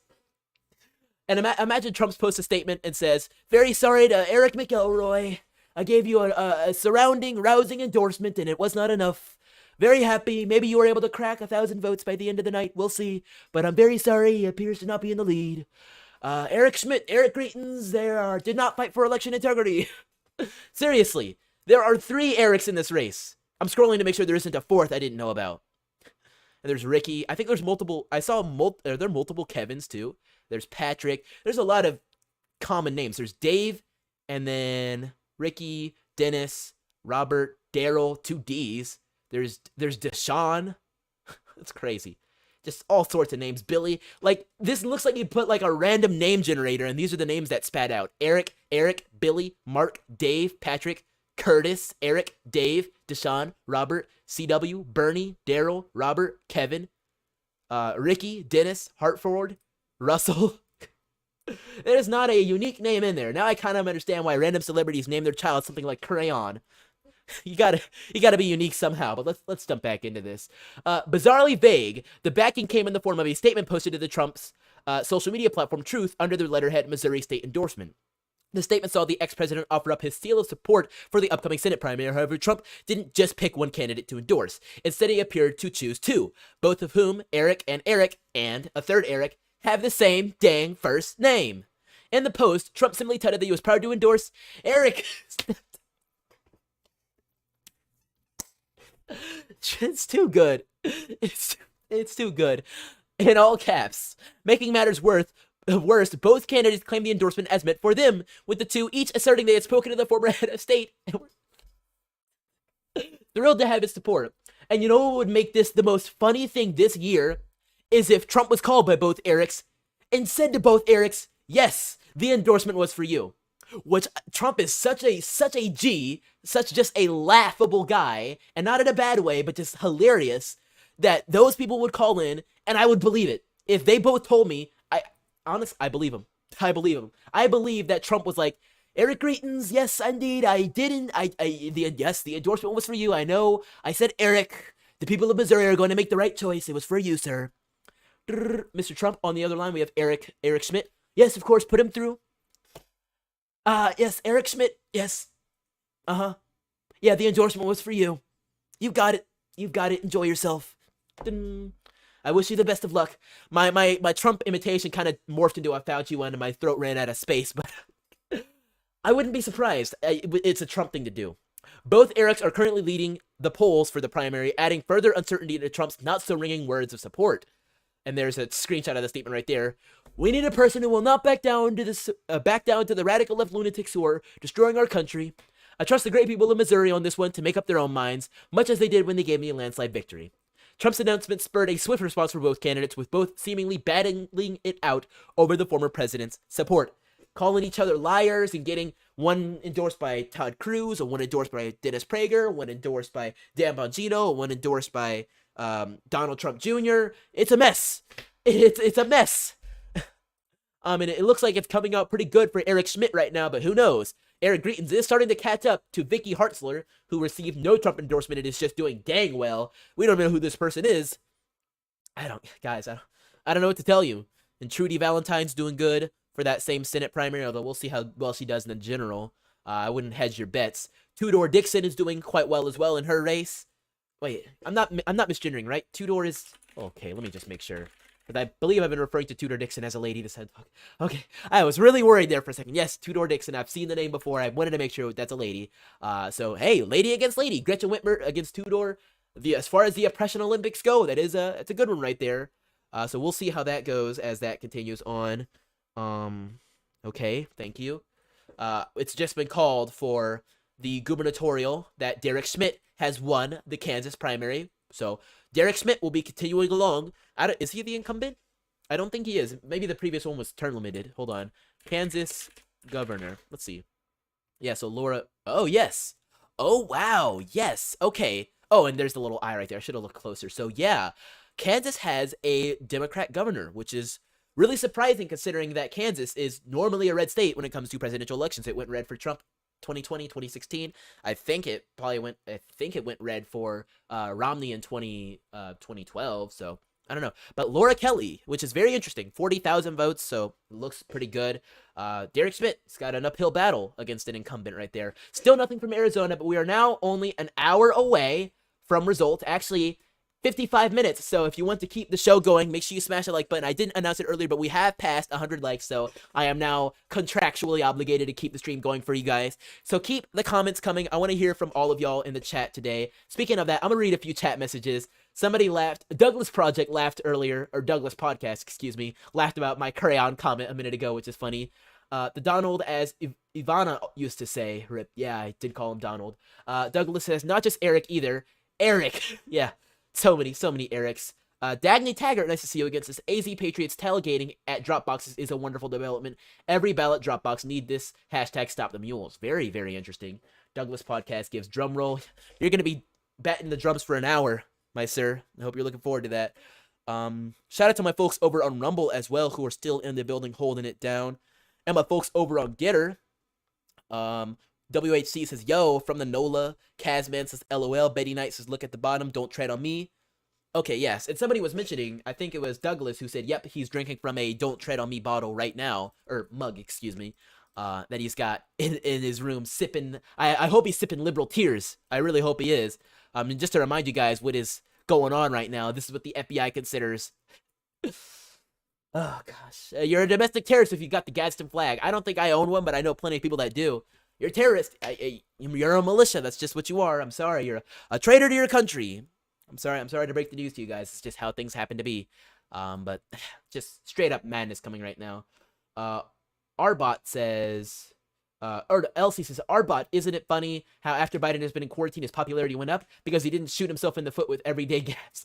That's a good one. That's a good one. He cannot stop getting out there and saying just completely random, unrelated things to pretty much anything else. Like, it is bad. It really is bad. We're going to keep scrolling through some of the stuff from Missouri. There's Dennis Prager with his endorsement of Eric. So many first names, guys. You get them mixed up. All sorts of madness. Another article about Trump endorsing Eric. Just funny stuff. The thing I find the craziest about it is that they both posted like images saying President Trump endorses Eric Greitens, because you got to make it as clear as possible. Eric Greitens and Eric Schmidt. And I'm always forgetting which one's in the lead every time I look at their names because they're just so similar. I think was it Eric Schmidt that's in the lead? I think it is. Yeah, Eric Schmidt still in the lead with 14,000 votes. Yeah. Folks, this is yeah, Susanna says, I own a Gadsden flag. My sister won't let me fly it. I live in Portland. Yeah, that's why. Yep. Your sister is right. You need to be careful. Especially, I would have been a little bit more cautious if you said Oregon. I'd be like, okay, maybe if you're like in a really rural red area of Oregon, you'll be fine. But even if you're maybe in like a normal bluish area, you'd be okay. But if you're actually in Portland, like in Portland, like down the street from whatever is in Portland. I almost said the Space Needle before. I remember that's in the Seattle and not Orland, not Portland. But yeah, I'm sorry. You don't fly that flag for your safety. I really like having you on our stream, Susanna. And I know you've talked about it before, but just please don't do it. Susanna says, who's running against Cheney? I heard 70% of the state hates Cheney. I'm trying to remember, when is Cheney's primary? It's not tonight, is it? The Cheney primary is, yeah, when is that primary? Okay, it's August 16th is her primary. So just confirming she's not up right now. And let's check right now. So she is a member of the at-large Wyoming district. And in 2022, for the Republican primary, she's running against Robin Belinsky, Anthony Bouchard, Harriet Hagman, and Denton Knapp. I don't know if any of these have a Trump endorsement quite yet. And I think I've heard of Anthony Bouchard before. There's a lot of withdrawn candidates as well. But yeah, that's what we're looking at for 2022 come August 16th. That's what her primary is. I might just have to live stream that one just to laugh in her face as she loses everything. And we've talked about it before, that she is actually trying to reach out to Democrats for help because that's how bad things are right now. The Washington Post is like, can Liz Cheney win her primary? They want her to. I know they do. Liz Cheney braces for primary loss as she shifts her focus to 2024 because I'm sure she's one of the people that thinks, oh yeah, I've done so much, so I can definitely run it come 2024.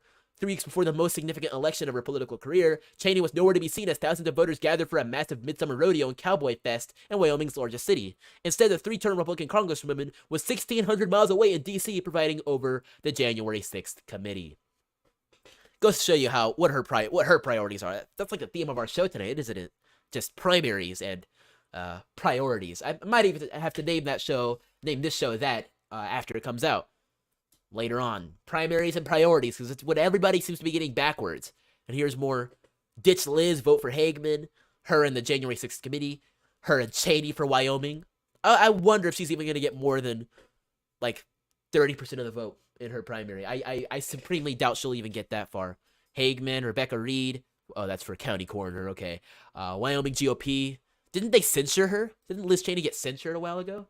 I think that's what it was. Hold on. Liz Cheney. I'm pretty sure she was censured. Yeah, Republicans censured Liz Cheney and Adam Kinzinger. over their work with the January 6th panel. So obviously we've heard a lot about Kinzinger, but yeah, she was censured, and they crossed the line. Ronna McDaniel, which is, if Ronna McDaniel is calling you a rhino, you've messed up. You have messed up.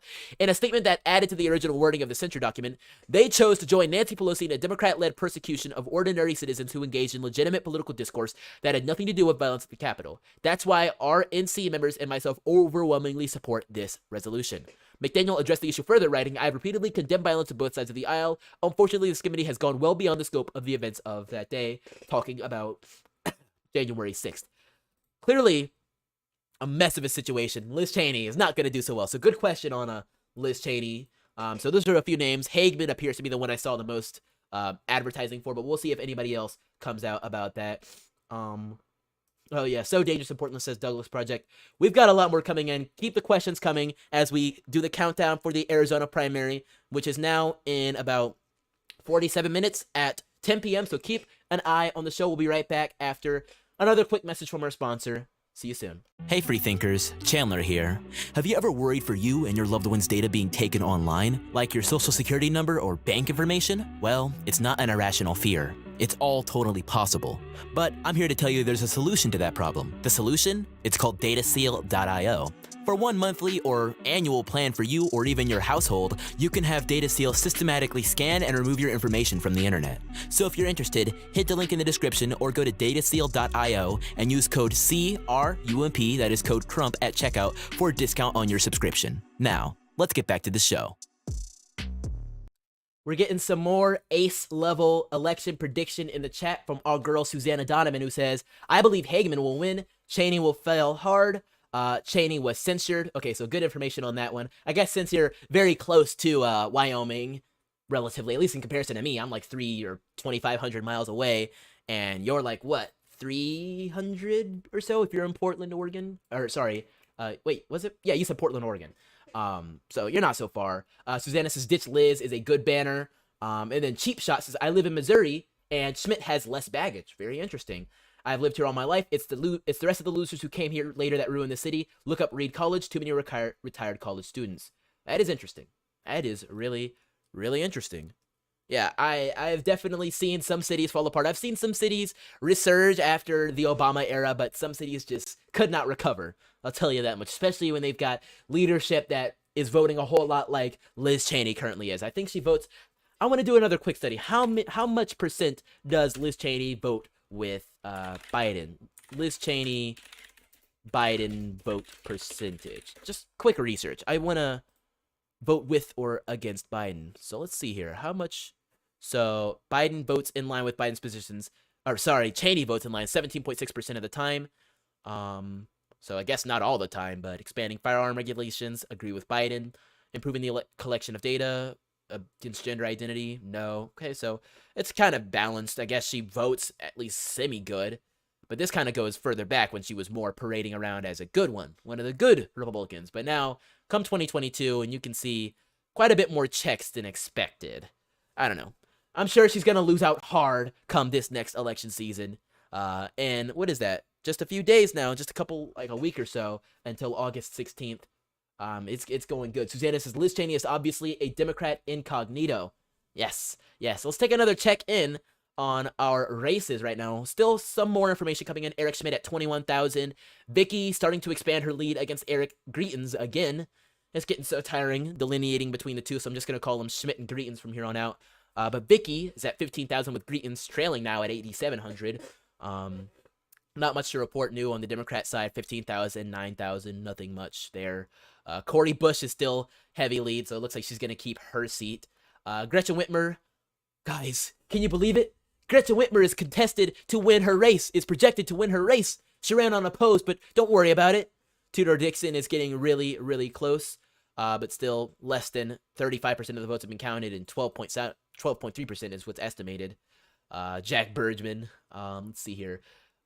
In Kansas, oh wow, No is actually winning right now, which is supremely interesting. Now, to keep in mind, in Kansas, right to abortion ballot, and I'm thinking, unless they've done this backwards, but voting yes is what's going to restrict abortion rights, and voting no is actually going to keep abortions as open as they can be, which is interesting. I guess that does show you Kansas is really interesting.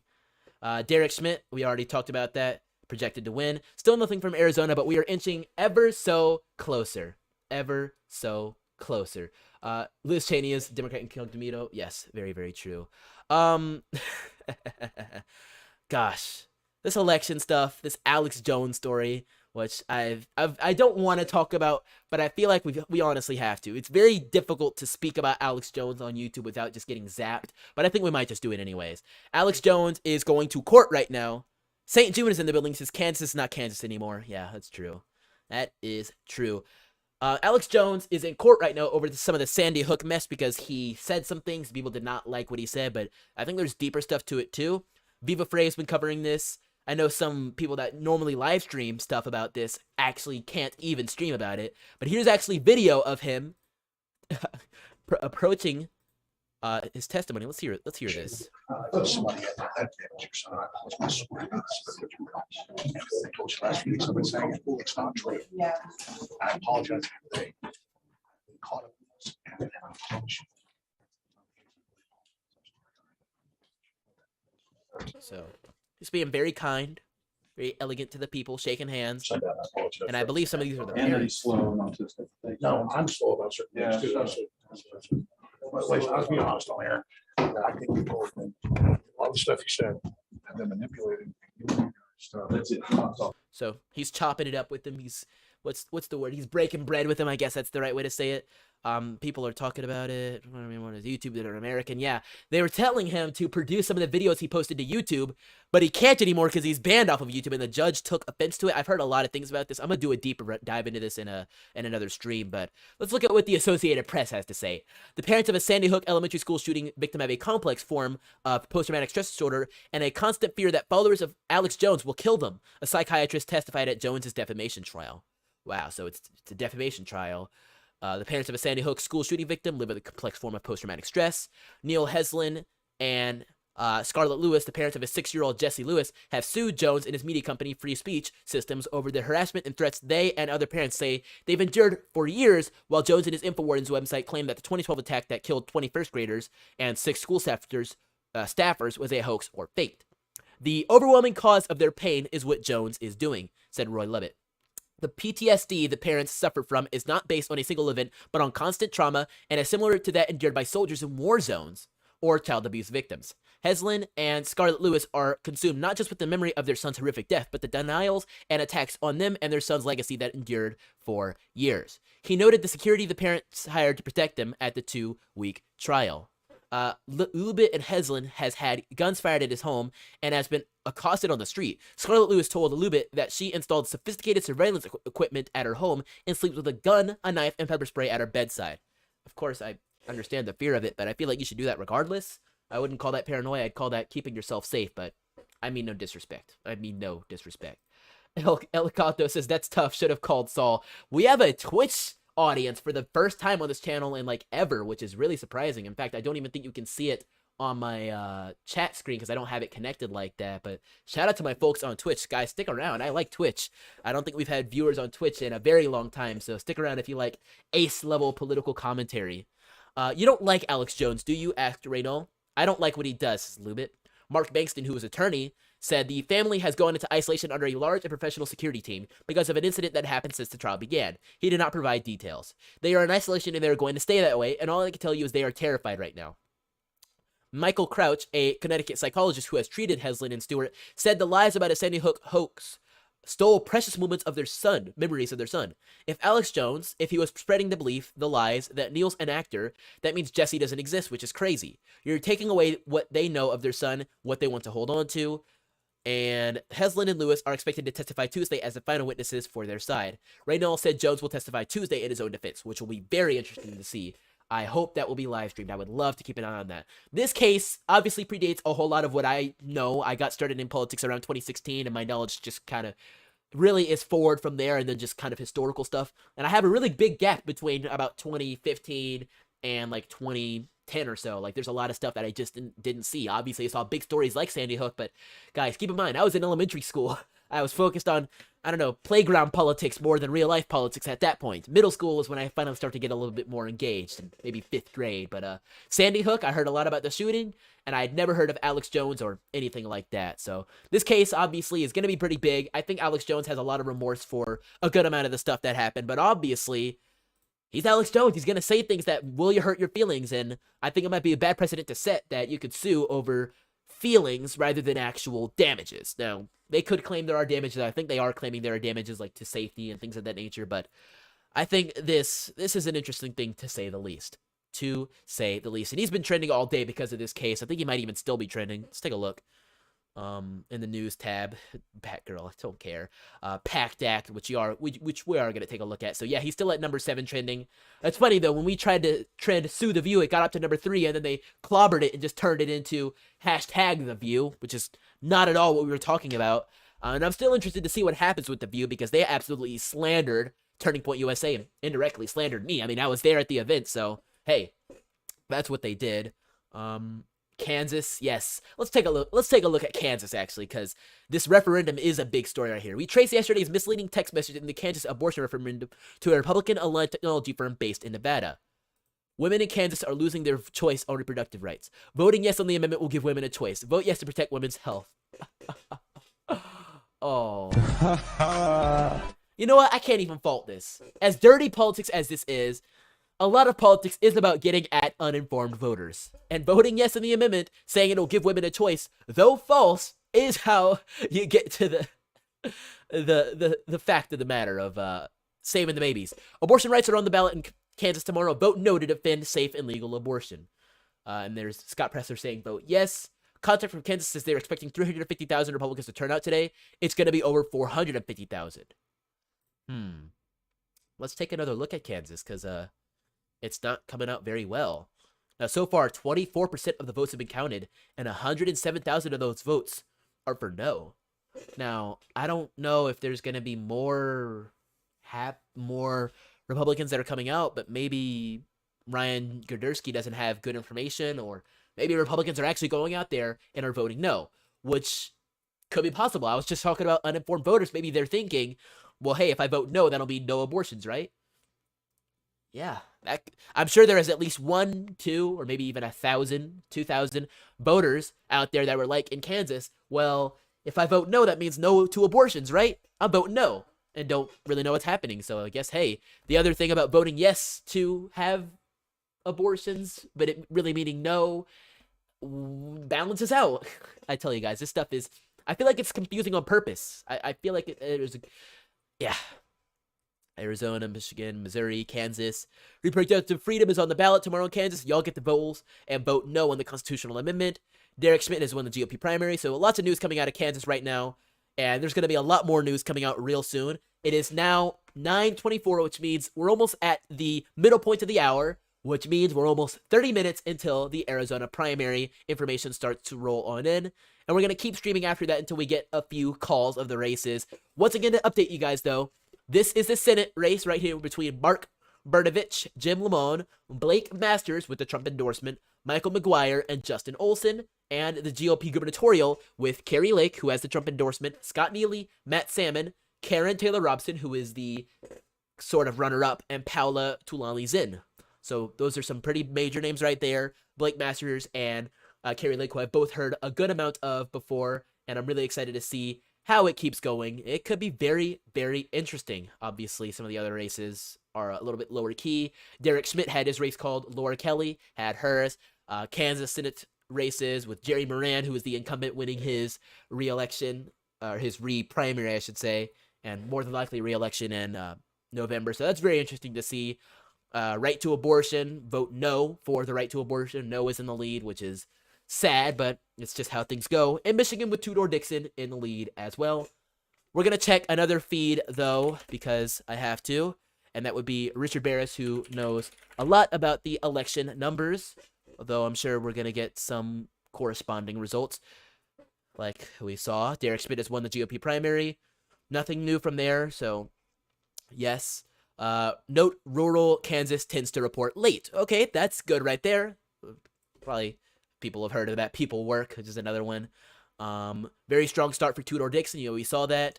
Yeah, so yes, I don't think we're not seeing anything new over there. So just repost some of the stuff we've already covered. Regardless of whether they favor your preferred candidate or not, I've always vehemently opposed releasing an exit poll before voting ends. People are always crowing on about voter suppression, yet nobody seems to care about this obvious impact, which is true. If somebody reads online that one candidate is being blown out, they might as well leave the vote line, because why? And then that might be the reason that candidate loses by 1, 2, 20 votes, which is crazy. Douglas Podcast says, it's why I'm so invested in everything political now. When he says, I saw censorship start happening right before my eyes on YouTube with all the shootings. It was such a crazy thing to witness. Yeah. Women have civil rights before resorting to kill their own babies in utero, says LC. And Susanna says Toto was there too. Yeah, what? Yeah, maybe it is Toto. You guys have heard the theories in Arizona, Nevada, and a few other places that dogs and cats that are dead, yes, dead dogs and cats that were registered to and did indeed vote in 2020. We saw rumors about that. I think we got a little bit of information about that. So is Toto voting? I know Toto the dog is long dead, and that movie came out in the 50s or so, or at least a long time ago. I think it was the 50s. So we all know the dog actor for Toto is dead, but hey, Toto might be voting. Toto might be voting in Kansas. I don't know. Kansas County's Tinder report late. That's what we were just told by Richard Barris. So we're gonna have to see what happens, but that is quite the heavy margin. A 40,000 vote lead. 63% to 36%, so nearly double. Wow, that is crazy. But keep in mind, only 24% of the vote has been counted so far, and it looks like these are going to be some pretty big numbers by the end, with at least 350,000, which was estimated, but maybe even 450,000. It could be really, really big. Australia Day says, have a good day, everyone. Ciao. Peace out, Australia Day. It is really either early or late for him, so shout out to our Australian correspondents. I want to check in on our poll we issued about an hour ago on the Eric story. So apparently 69% of people are for Eric Schmidt in comparison to Eric Greitens. So that's my chat for you right there. Let's take another check in on the Eric, the battle of the Erics. Because last time we checked, Eric, what was it? Greitens was heavily in the lead, I think. No, it was Eric Schmidt. He was in the lead. And should be right up here, scrolling the wrong way. So Eric Schmidt's in the lead with 41,000 to Eric Greitens at 17,000. So I guess it's starting to correspond over here. With 42 votes on our channel. So we're going to wrap up that poll. Shout out to everybody who took part in that. I really appreciate that one with 42 votes. That was really good. It was really good. So Eric Schmidt appears to be the favored candidate, both by the voters and by my people in the channel. Not necessarily by Trump, though, but it's going to have to do. It really is going to have to do. It is 9:28. We're approaching the stuff. I want to vote a little bit more in Kansas. So there's more information, or I guess pictures of vote yes on August 2nd, valuethenboth.com. People saying vote yes if you want to save the babies. What does Brooklyn Dad Defiant have to say? This guy's great. Women's bodily autonomy is on the ballot today. Tell everyone you know to vote no on the amendment that will criminalize women who are making their own reproductive choices. Pass it on. So saying vote no, which is the, let's say vote no life. So no to life and yes to life. So no, yes, he's saying vote no, which shows you just how crazy things are. Voted today. All my friends and family are planning to. My friends with kids that are voting age had a long talk with the kids about how important this is. The lines at my polling place were comparable to the 2020 general election. Hoping more turnout is a good thing. Appears there's a lot of folks that are really involved about this. It's a beautiful day to vote no in Kansas. Do your part by getting out to the polls by 7 p.m. Vote no to preserve a woman's right to choose. A lot of people on Twitter saying vote no. So I guess that definitely is corresponding a little bit on the election side. This has been a really scary thing. We'll have to see what happens with Kansas, but they vote Democrat. They vote for Biden in 2020. I guess you could see just how they're leading. Yeah, Elsie's like, yikes to life. Yikes, no to life, really? That's crazy. What I want to check in real quick is on some more primaries that are going to be coming this month. I know Florida is on August 23rd, and there's more primaries coming real soon. So let's get a primary calendar for the rest of the states that have them left. So let's just go to, if I can find one, maybe 270 to win. So it's going to be a good one. So a lot of primaries have already happened. June 21st, already up to August 2nd. So here's where we are today. So Washington, Ohio for the second primaries. Missouri, Michigan, Kansas, and Arizona. On August 4th, we have Tennessee primaries, which will be very, very interesting. I think that is this Thursday. So we'll be live again this Thursday to cover that. And then on August 9th, we've got a few more states: Hawaii, Alaska, South Dakota, Wyoming. I'm really excited for the 16th. And then August 23rd, which is Florida, and that is also on a Tuesday, so I'll be proud to be streaming that one. It is going to be really fun. I cannot wait to see Ron DeSantis blow out his Republican opponents. Does he have any? I know he has does he? Is he running unopposed? Well, I know there's plenty of other primaries to keep an eye on in Florida as well that we're going to be looking into, so keep an eye out for that this August. And then our last few primaries in December. I don't know what primary runoffs are happening in Georgia on December 6th. Oh, that is after the November elections if those don't reach. So yeah, that'll be interesting. December 6th might be a fun date for Georgia especially if Brian Kemp and Stacey Abrams, neither of them beats 50%, which will be very interesting, or Warnock and Herschel Walker. Which, speaking of Warnock and Herschel Walker, I do want to check in on something for you guys real quick. It is a crazy story about Herschel Walker, and it involves Warnock just a little bit, but mostly because they're in the same race together, and that is from Eli Mistal, who spoke on MSNBC, and I believe it was yesterday, and he decided to call Walker a wild name that he should really regret. So listen to him here. Be a close election because Walker has the backing of the Republicans. Now you ask, why are Republicans backing this man who's so clearly unintelligent, who so clearly doesn't have independent thoughts? But that's actually the reason. Walker's going to do what he's told. And that's what Republicans like. That's what Republicans want from their Negroes, to do what they're told. And Walker presents exactly as a person who lacks independent thoughts, lacks an independent agenda, lacks an independent ability to grasp policies, and he's be a close. These people are disgusting. Now the clip thankfully cuts out there. I could air the rest for you guys because I have it on hand, but I don't want to. I really, really don't want to. These people are disgusting. And people have been talking about it all day. I know I've seen some tweets about it being pushed out there and since yesterday. And as you can see, quote tweets, it's gotten a good amount of likes because this is Greg Price posting about it. Herschel Walker would do what he's told, and that's what Republicans want from their Negroes. And he uses that word. Now, obviously, people will be like, well, he can use that word, but he is using it in a disrespectful way. Which I think the whole point of it is to not be disrespectful when using those words. In the black community, you say the N-word, or I guess in this phrase, you say Negroes, in a respectful, sort of like, that's my homie right there type of way. It's camaraderie. But using it like this is just straight up disrespect. It's the same way that they would decry when slave owners or other racist groups of people would use it. They get so offended about it, but then use it on each other, or at least this guy is, against Herschel Walker, who you can oppose him all you want. You could say he doesn't know what he's talking about, but you can't call him that. You shouldn't, at least.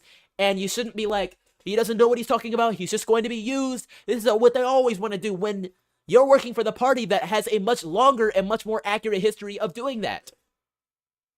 When our country first evolved past the sin of slavery, the very first Republicans in Congress, the very first black people in Congress were Republicans. I ruined my whole statement there, but that goes to show you.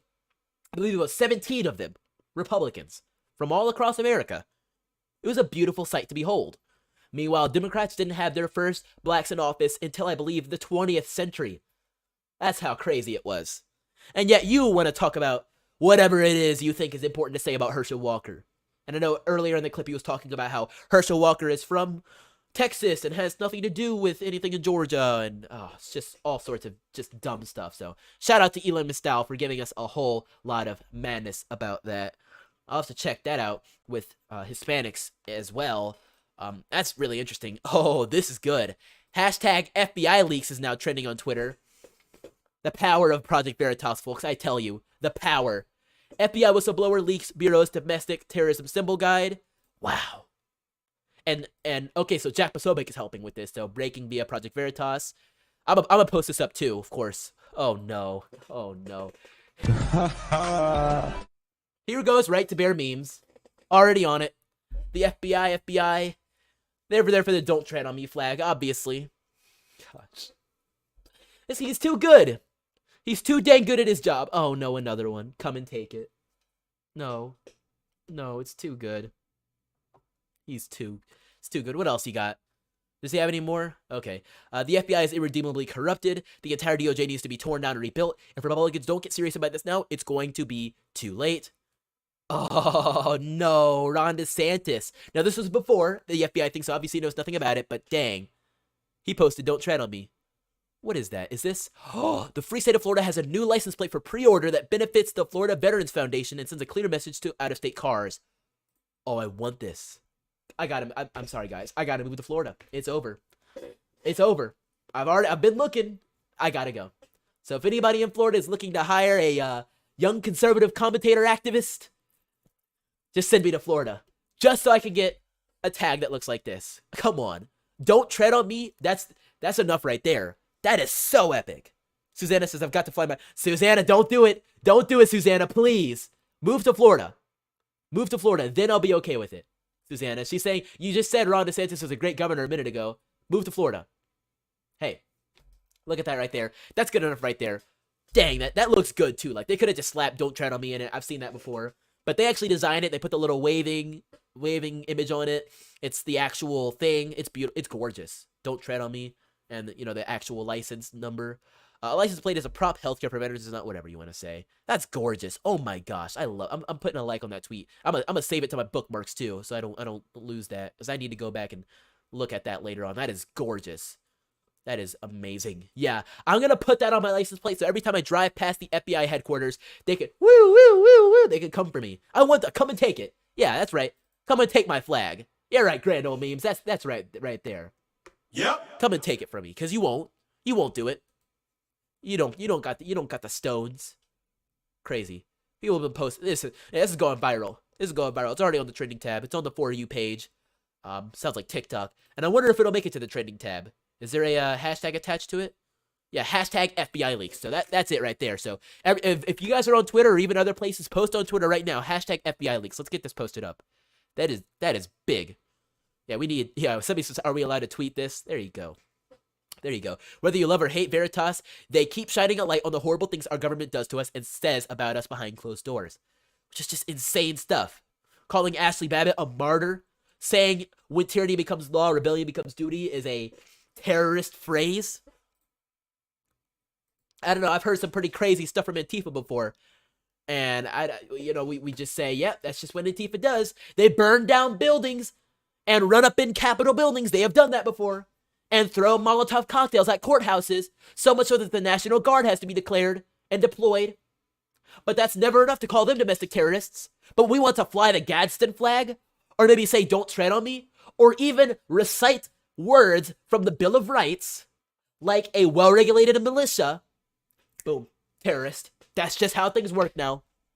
Ladies and gentlemen, being a patriot is no longer acceptable. That's what the FBI and those that are working within the federal government are basically telling us right now. And it's insane to imagine. Insane. Susanna's laughing in the face of Antifa. She says, Antifa, it's not funny. You stay safe, Susanna. We need you. We need you. Susanna says, I can't take the heat. I'll go to Tennessee, maybe. Thinking Cincinnati, Ohio. Tennessee's a good option. I've been up there a good amount of times. It gets pretty cold for me. I need my Floridas. I need that heat and humidity, so I definitely would love to go on down to Tennessee. But maybe a good middle ground would be Georgia. It gets pretty hot here too, but I think it's at least a little bit better than Florida. Maybe. A lot less rain. That's the good thing. With Florida, there's always going to be a good amount of rain. I think it rains more in Florida than Georgia at least, which is my only thing I could compare it to. So it's right on the coast. Hey, if you live in a beach, you get that rain. It's going to be good, Susanna. So think about it. Think about it. I know you're born and raised in Portland, Oregon, so you're used to a little bit of rain, but not the heat. So maybe get the heat to kind of balance things out. I don't know. Try to help you out here. I would not want to live in Oregon, but you do you. You do you. Let's take another round and look back through the election results we have flowing in right now as primary night is well underway and we're marching closer and closer to results in Arizona. Trust me, I am as impatient as you are right now, but we're getting there. Eric Schmidt has crossed the 70,000 vote marker and he has 43% of the vote, with almost 20% of the votes counted so far. So it's getting really, really good. Vicky is in second place with Eric Greetens in third place. Lead is starting to shrink, but still is behind. So Greetens is not doing all too well this evening, considering he was polled as the number 2 candidate. So very interesting. Tudor Dixon just absolutely smashing it in the Michigan GOP primary for governor. And, Paige is freaking out on me. Kansas GOP, we've already saw that for Senate and Senate and governor, so we don't have to worry too much about that. Still waiting on Arizona, but we're getting so very close. We have just 20 minutes left ladies and gentlemen. I'm gonna start saying ladies and folks with an X now, just to really be all intersectional for y'all. But yes, we're getting close. We're getting really close. Susanna says Antifa needs to go. Yeah, there you go. I think that's the good spirit. So FBI leaks is starting to trend. I think that's really, really, really cool. They won't let it trend for long. They're gonna snap it away as fast as they can. You just watch it happen. Watch it happen. I think since we've got a little bit of time, just about 20 minutes left, we're gonna dig into this PACT Act because I really want to see what that's about. But I'm gonna play one more commercial for y'all. We'll be right back after these messages from our sponsor. We're doing a 2-hour-long show tonight. It's a special episode, so you can sit by for 30 seconds. We'll be right back. Hey freethinkers, Chandler here. Got a reason to celebrate coming up? Birthday? Anniversary? Election? Then why not recruit the help of your favorite content creator, commentator, and musician to celebrate? Well, now you can, with Cameo. Whether it be for yourself, your spouse, maybe that liberal son or daughter of yours, it doesn't matter. You can recruit my services to wish you a happy birthday, make you a funny political joke, send you a heartfelt message, and all around try to make you smile. For a small flat price on the Cameo app, you can recruit me to do all of this and more. It of course helps support me and the channel, so it's going to a great cause, and you get something even greater out of it. So if this sounds interesting to you, go to Cameo.com or download the Cameo app on the Apple or Google App Store and create an account today. Then, once you're all set, just search my name, Chandler Crump, and from there, enter what you want me to say and who the special message is for, and you'll receive it within a couple of days. Now, let's get back to the show. So if you've got something to celebrate, make sure you go to Cameo and look me up over there. I am available and I am willing to do songs. So if you want me to make a little song for you, within reason, we might see what we can work out. But now it's time to jump in to this PACT Act story. Although I'm receiving some word about a certain story with someone I'm going to check out too. Avery Gayton says folks with an X. Shout out to her. She matches the name of what appears to be one of our winning candidates tonight, so congratulations to you, Gatons. Yeah, Two-Door Dixon. Let me pull this back up. Yeah.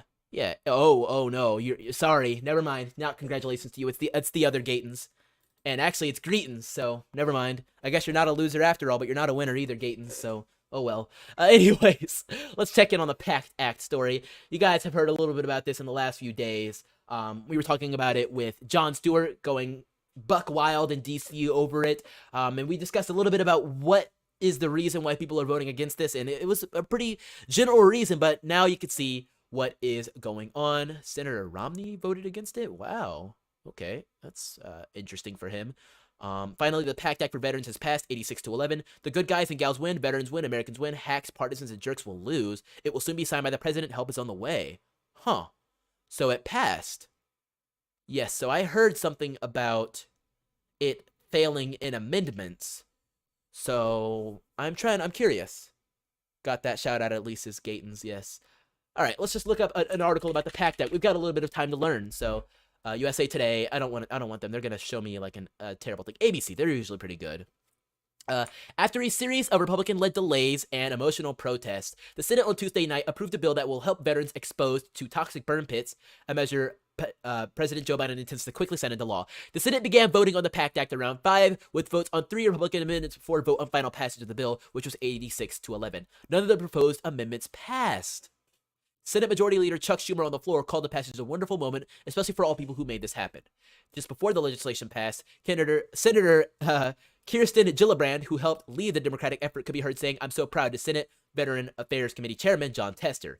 "Every so often, folks, America lives up to its ideals, and those are days that we savor," Schumer said at a press conference outside the Senate later Tuesday. So none of the amendments passed. None of these amendments that were going to remove the, mandatory $400 billion spending for whatever the Democrats and federal government chose. So that passed. Well, I guess congratulations to Jon Stewart. Does Ted Cruz? I know he's probably one of the people that voted against it. So this is, these 41 Republican senators turned their backs on veterans, which I passed the PACT Act. What was this? This was 1209. So I guess this is earlier today before it actually passed, because only 11 people voted against it. We'll have to check which senators those are. But I wonder if Ted Cruz was one of them, or if he just gave in and was like, all right, well, yeah, it'll be what it'll be. He hasn't tweeted in a few hours, so see if there's anything about mention of Cruz. No, so let's see. PACT Act senators which voted yes. Don't you just love Google when you can do that? Contact the senators who originally voted yes. Roll call 17. Pass bit legislation. Maybe CBS will actually give me a list of it. I like them usually a little bit better. President Biden. What the heck? Okay, well, I gotta look at this real quick. I have a million tabs open, but I gotta see this. He looks so funny. I hope this is the real Joe and not Joe Schmo. And is this in the White House? Because they've got a really archaic looking setup back there, if I'm being honest, and a not so good looking TV. Anyways, I'll stop roasting Joe Biden's setup. The legislation will expand benefits for an estimated 3.5 million veterans exposed to toxic burn pits during the wars in Afghanistan and Iraq. The bill will remove the burden of proof for veterans from veterans seeking care for conditions related to exposure from burn pits by presuming a number of conditions, including several cancers, are related to the exposure. Burn pits are holes in the ground the U.S. military dug near bases in countries that had limited infrastructure where troops would dump trash and burn to dispose of it. Wow, okay. The bill initially passed the House and Senate in June, but due to a snag in the language, it had to go back to the House and Senate before it could be sent to Biden's desk. The legislation again passed the House, but failed to advance beyond a procedural vote in the Senate last week. 25 Republican senators who had voted for the bill in June voted against advancing the bill last week, citing an objection to how the legislation is paid for. Pat Toomey of Pennsylvania had objected since June to a provision in the legislation language that would move $400 billion in pre-existing discretionary veterans spending to make it mandatory spending. A measure that is paid for with mandatory spending generally does not have to be approved each year, as discretionary spending does. Toomey argues that this change designation frees up funds that could be used on items unrelated to veterans. So, wow. And, Biden blames burn pits for problems of his son, Beau Biden, who died of a brain tumor in 2015.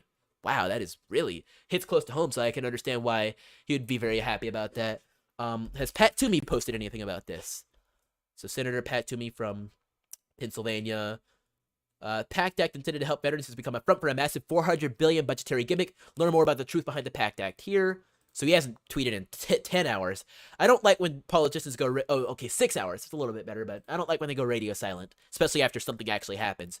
We offered a path to pass the PACT Act today that would allow for the consideration of 3 amendments, including my amendment to a 60-vote threshold. Let's see if Schumer will take yes for an answer.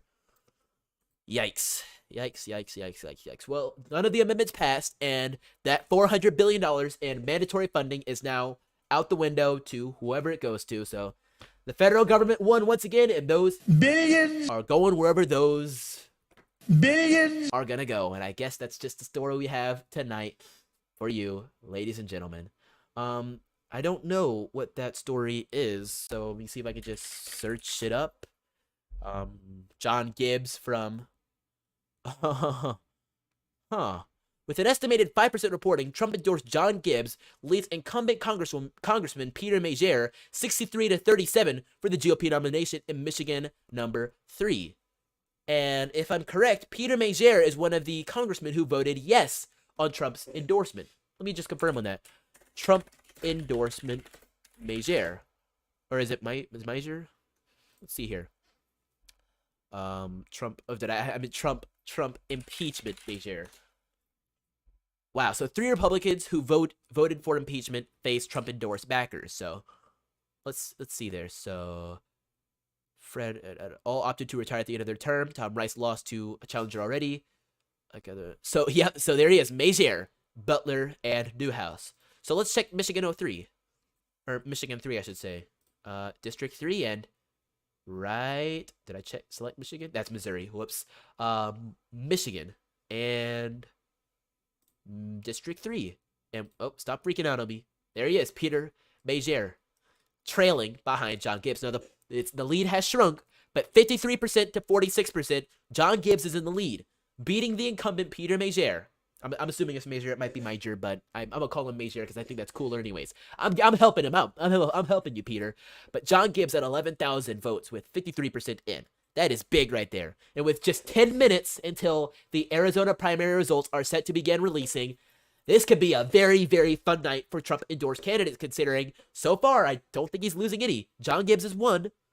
Tudor Dixon is 2. And that's a certified right there.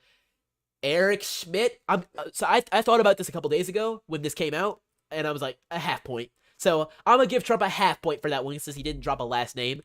So half point. Eric Schmidt, so that's 2.5. I'll do like a half finger if I can. I don't know. And if there's any other candidates they need to endorse, somebody in the chat let me know if there's any that I'm missing. I might check around and see if there's any. But then he might get Blake Masters, which will bring him to 3.5 or 4 if you want to be nice, and then Kerry Lake at 5. And then he also endorsed a Secretary of State candidate in Arizona, because elections there are very important with what we saw in 2020. And I'll see if I can find that one. That's Kansas. So there's Senate, Governor, and House. But can we get Secretary of State? Maybe they're not going to show that, but there's also one there. And if that wins, that'll be great for Trump as well. He could get quite a bit up there. He could get up there. Dagny Taggart says, there is always political grift hidden inside a good cause. Roxanne Shante says it's Peter Mayer. Peter Mayer it is. Peter Mayer. All right, you've got it, Peter. Good job. Although you won't have a good job in the 118th Congress because you won't be there. Woohoo! No more Peter Mayer with his weird name. Peter Butler, or not Peter Butler, but just Butler and Newhouse have all outraised their Trump back in opponents. Federal campaign finance records show Mayer has outraised his challenger by more than $2 million, with Gibbs only at $484. Wow. In Washington's 3rd Congressional, Butler outraised Trump-backed challenger Joe Kent. Oh, I cannot believe I let Joe Kent slip my mind. But yes, it's from Washington. Big name right there. Let me see if I can, find that? I think it's, right, that's Arizona. Yes, Joe Kent as well. What district is that again? That is District 3. So yes, I've heard that name quite a bit before. Joe Kent, that's going to be coming out. I think it might be coming out around the same time. So Joe Kent, who's going on against Jamie Herrera Butler, who I've also heard of. So that's going to be big right there. I think it's going to be a blowout. I don't believe Joe Kent has a Trump endorsement, but if he does, that would be yet another win. But I don't recall that, unless Trump backs challengers. Okay, I guess this article says he does. So Joe Kent, that's going to be great. And what's the other one? And in Washington's 4th, Newhouse against Lauren Culp raised $310 in comparison to Newhouse's $1.6 million. In Washington, people closely watching the contest say Butler and Newhouse may benefit from the state's open, nonpartisan primary system, where the top 2 vote getters, regardless of party affiliation, advance to the general election. Wow. There are more than a half dozen candidates on the ballot in each district, with more Republicans than Democrats competing. In Butler's race, Kent and Republican Heidi St. John, who's also campaigning on a pro-Trump message, could split enough votes to spring Butler into the fall election. Oh. Caleb Heimlich, chairman of the Washington State Republican Party, told NBC News he's hearing from people on the ground and within the campaigns that the races remain very, very competitive in both districts. So I guess we've got yet another thing to keep an eye on. I believe that's going to open up at the top of the hour. So it will be very, very interesting. We're going to take one last couple of looks at things in Missouri between the dueling Erics, with Eric Schmidt finally passing over the 100,000 vote mark.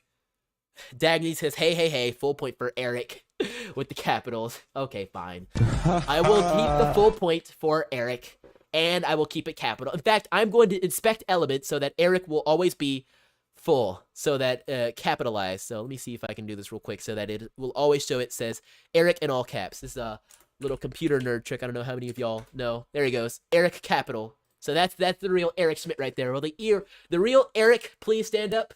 Please stand up, because there he is right there. So Vicky keeping a resounding lead against Eric with that's well over 10,000 votes ahead. So that's very good. No other major things to watch insofar as what we haven't seen already. Tudor Dixon holding strong. Kansas, the lead appears to be shrinking, but still 100,000 ahead between the no's and the yeses. I'm chalking that up to rural votes not quite in yet, but also just a good amount of people not knowing what the heck they're voting for and voting no, thinking that that's going to be, less abortions when it actually means all abortions. So, I don't know. I can't count on that, but it might just be. But check out with my people over on Rumble. Super Straight 77 says until after 1 a.m. That might be how long it takes until all the votes come in, which is crazy. Shout out to my folks over on Getter as well. Somebody says, checking in from New Hampshire, he's the man. Alex Jones is the voice of the American people. Shout out to him. Kurt Nottingham says slow. So shout out to my folks over on Getter and Rumble. I appreciate y'all. We got a good audience over on Rumble, so make sure you smash that like button over there. And my folks here on YouTube, we're at 136 likes. I'm happy we made it to 100. But let's now shoot for 150. I think we can do it. Make sure you share the stream on all your social media platforms and all that stuff below. We've been streaming now for nearly 2 hours. We're going to hit the 2-hour mark very soon. So if you've appreciated this non-stop flow of information and jokes and fun, then make sure you subscribe to the channel, of course, but also donate to support the show as well. The Cash App is right up there, but also we, of course, support donor box donations in the description. The website is just donorbox.org/support-Chandler. This is what it looks like. You can join our donor wall and also join the Hall of Heroes right above us. Your name gets plastered above us, or if you don't want it to, you can also say anonymous, but either way, that all goes right up there. So shout out to all of our folks who have done that before, as you can see here on the list.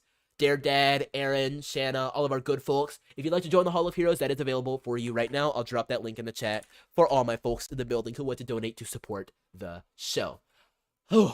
Now, that's fun stuff with the PACT Act and people getting primaried. I love a good primary. It's always really, really fun to see.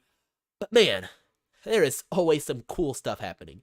FBI leaks happening right now, and it is looking pretty good on the For You page, the What's Happening page, although it just vanished again, so now I'm going to check and see if it's on the trending tab maybe. Kansas is still trending #1. Dana White, PACT Act, we're not worried about that. Bader, Alex Jones, they're only going to trend stuff that they know they're winning on. Monica Lewinsky is asking for her to remove her name from Beyonce. Okay, what are we even doing anymore? We talked about Beyonce just the other day because she was removing some sort of slur from her album, and it wasn't like a racial slur, it was a ableist slur. She said the word spaz on one of her songs, which is, you know, it means go crazy, dance, fight. It can mean a lot of things, but apparently it means something rude, so it's getting removed. I feel like one of those old-timey people who was always like shaking their arms at the TV, but I guess that's who I am now, because like that's not offensive at all. Like, are you seriously? People getting offended over everything these days, and we're not getting anywhere with it. People getting banned off of stuff. Banned for no good reason. Or self-censoring themselves. It's not getting anywhere. Oh, man. I'm excited to see how a lot of these polls come through. We've got just 3 minutes until polls officially close in Arizona, and it's going to be good. Light Universe says only 21% of the votes counted in Michigan. How is Dixon winning? Something ain't right going on in Michigan. That's just a prediction when there appears to be good, solid trends of votes in races. News outlets like Fox News, or even independent creators like Dan Wasserman, who I believe calls a lot of elections, will be like, I've seen enough. This is how things are looking. I'm calling this race. In fact, I think we could check on, it's Dave Wasserman. That's who it is, not Dan. I'm getting all my names all over. But yeah, he calls them. He says, it's possible for the margin no in red Kansas will be a resounding double digits, a sign of just how unpopular overturning Roe v. Wade is nationally. Okay, dude. But I've seen enough huge victory for the pro-choice side. The Kansas constitutional amendment to remove protections of abortion rights fails. Trump-endorsed John Gibbs is going about as expected. Wow. So even he's got to say something about that. Kansas, yada yada. Philip, I've seen enough. Eric Schmidt wins the Senate GOP primary, defeating Vicky and Eric. Look favorable on the no side. So yeah, people will call these elections all the time. It's just kind of part of the business. So that's why, you know, Jerry Moran, even though 37% of the votes have been counted, is called for this one, but we're still keeping an eye out for things in Kansas because it could go either way. So that's a little lesson on how things work. Although I do agree, these races sometimes get called way too early. Joe Biden was called for Virginia within minutes of the polls closing, and that was just stupid. Now, of course, you would expect it to be that way, and the numbers look like that as things went on, but at the time that it was called, Trump was actually in the lead in that state, so it didn't really make much mathematical sense. It was just like, okay, this is what we've seen before. They called it for Biden. So that's part of the business. It's some weird stuff, but either way, that's what's happening. It is now 9:59, and I'm really excited to see what comes in the next minute as the votes close and totals start to come in. I think this is going to be a really, really fun time, folks. I think it is. We stayed on the stream this whole time for it. This is the moment we've been waiting for. It is almost 10 p.m. Susanna says FBI leaks are scary. I agree. I really do agree. Receiving more information. I've heard about that. People saying stay in line to vote. Yes, if you are still in line, I don't know how you're watching the show, but if you are still in line, stay in line. You can still vote even after the polls close because they don't close until they get everybody out of their line. So that's how things work. We're just seconds away from becoming 10. Actually, it just did. Just crossed over to 10 p.m. Your clock should start to update, which means that vote clocks are closing in Arizona. The polls have just closed at 7 p.m. in Arizona. And numbers will soon begin to flow on in. Now, it'll take a minute for anything of substance to go in, but a lot of votes immediately will get input from early voting and things of that nature. So this is the moment we've all been waiting for, folks. Carrie Lake versus Karen Robinson. Blake Masters versus Jim Lamone and a few others. Joe Kent versus some person who voted for impeachment, and the other person, John Gibbs, as well, who is looking very good for him. In fact, I think Dave already called it for John Gibbs, so that is very, very, very interesting. Yeah, so yes, it is good stuff. This is great. This is great. It's 10 p.m. now. We've made it all the way, and it's gonna come through. I'm really excited. I haven't been this excited for a primary since Georgia, folks, and I haven't gone to Arizona that many times in my life. I've been through a good amount of times, but this is truly exciting. I want to look through the Carrie Lake trend and see if there's any people talking about that. I'm sure she's going to be trending later on tonight with her resounding victory, but what is this about? Carrie Lake has been contending for weeks now. There is fraud and irregularities in her primary, yet below she's unable to offer a single specific allegation. Confronts Arizona gubernatorial candidate Carrie Lake over her unsubstantiated claims of voter fraud. Well, let's hear it, shall we? Unsubstantiated. Your Honor, contending that there's irregularities and there is fraud in this election, at what point does Carrie Lake stop and say, am I undermining Americans' faith in our elections? Carrie Lake is going to help bring back honest elections to America. But you haven't even laid out any fraud or irregularities. Are about destroying America. But what fraud is there, Carrie? What fraud is there? This is serious. You want to make this about you? No, this is about Arizona voters and their faith in this election. The last person on this planet Earth I would tell about what we discovered is you and MSDN. So These people think they're so cool. These people think they're so cool going out there. What do you know about the elections? You don't know anything. There's no proof of fraud. We've seen the Carrie Lake ad. We're not watching that again, but that was good. Just 2 hours to the poll close. That was officially 2 hours ago, so woo, I'm really excited. That was posted at 7:47, so yep. Here we are, 10 p.m. The votes should start to come in. MSDNC, yeah. Roxanne Shante is she's got her eyes on the ball today. There you go. Oh, the race has officially been called by Fox for Eric Schmidt. See if he's posted any celebrations or anything like that. I'm excited. Eric Schmidt. Let's see if he's I guess Trump endorsed. Trump should not be allowed to get away with this, folks. I have seen a lot of elections. He should not be allowed to get away with this. This is crazy. This is crazy. Let's see if he's liked anything, because he hasn't tweeted anything, but he hasn't. Yeah, no likes yet. Just liking posts about going out to vote for him. Let's go. He did good in the polls, and it looks like it's about reflecting that. Greeton's underperforming. It's like the Trump endorsement was a harm to Greeton's almost. Like it's bad for him, which is really crazy to me. It was the Michigan. It's Michigan 3 that I'm keeping an eye on, isn't it? Yes, with John Gibbs. So Michigan 3, John Gibbs. That one is actually starting to tighten up. So we're going to keep an eye on that. That is one of our competitive races tonight. For the people that are just tuning back in as we finally clocked over to 10 p.m., we're keeping an eye on the races now. That's what the show is. So John Gibbs, who is one of the candidates running against Peter Mayer. Peter, did I start saying Mayer again? Well, Peter Mayer. So John Gibbs is running against him. This is looking pretty solid right here. Derek Schmidt. 2 Schmidts tonight. There you go. We're still waiting for reports from Arizona, but that should begin to update any minute now. But yes, this is it's a fun night. And then last but not least, we're also looking at Washington. I think it's Washington 3 as well. Or is it Washington 10? Oh, yep, there it is. So Joe Kent, that should be coming in tonight, I think. Hold on, let me check one more time. Washington polls close. When do those polls close? Because I think they close at 7. But let me just make sure. Polls close. Primary election results. Here's the New York Times, who I'm sure is going to be really annoying about this. Yeah, update at 7:05. So see full race results. No, that's not what I'm looking for. I'm looking for what time the poll close. What times do polls close in Washington primary? I didn't know I have to be that specific, but yeah, because it's just taking me to random websites that aren't helping me. They're just giving me times. You guys can see. Not very helpful. But if anybody knows what time it closes, I think it's either right now or in an hour. I'm hoping it's right now.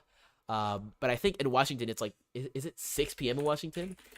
No, it's 7. Yeah, it's 7 p.m. in Washington. So maybe the votes, I think the votes are probably closed, because if they closed at 7 in Arizona, then they should be closed now in Washington, unless they close at 8, which I know they do in Georgia, and they did in other places as well. I believe they will in Florida when we cover that later this month as well on the 23rd. So shout out to my Florida folks in the chat. Make sure you tune in the Tuesday after next for that stream, because that's going to be a fun time.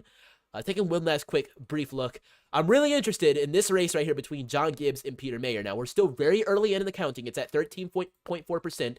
This is the 3rd congressional district in Michigan.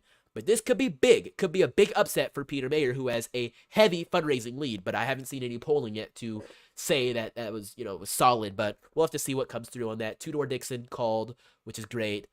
Yet another Trump win. Now, he's at 4 so far tonight with Tudor, and what was the other one? Eric. I said half point, but still, Eric with the caps. Don't forget the caps. Never forget the caps. But man, it's looking very good. People are going to start tweeting about Arizona, so let's see if I can get some eyes on what's happening right now. Arizona conservatives, if you're in line to vote right now, stay in line, retweet to spread the word. This is a new review of the 2020 election found in the MAGA claims of voter fraud. Okay. 11 years ago, I returned to Congress for the first time after being shot. I spent 7 months learning how to walk and talk. I'll never forget about the steps on the House floor to cast my vote. Serving Southern Arizona will always be my greatest honor. That's very cool. Get to the polls, Arizona. Action, action, action. Lots of folks posting about it. I know Jack Posobiec is actually on the ground in Arizona right now, traveling between the various election parties covering things. Let's see if we can go see anything. Carrie Lake posts 15 minutes ago. Polls are about to close, but stay in line if you're waiting to vote. Legally, they have to let you vote, so don't get out of line. Stay in line, cast that vote, and let's have victory tonight. I love it when she uses her TV show anchor host voice. I don't know how many of y'all know, but she used to be a very well-known TV show host in Arizona, posting all about that. And she was the one who, delivered you the news. I could probably look up some of her news hits right now. But yeah, she was one of them up there. Maybe it was counted as dependents for tax purposes. Let's go.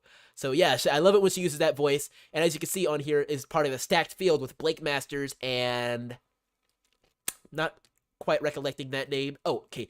Abe Hemeda, who is running for Attorney General, I believe.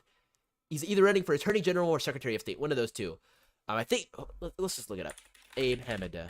And I've looked him up before. He's running for Attorney General. Okay, my first guess was right. And then there's also a Secretary of State running, but he's not in this picture.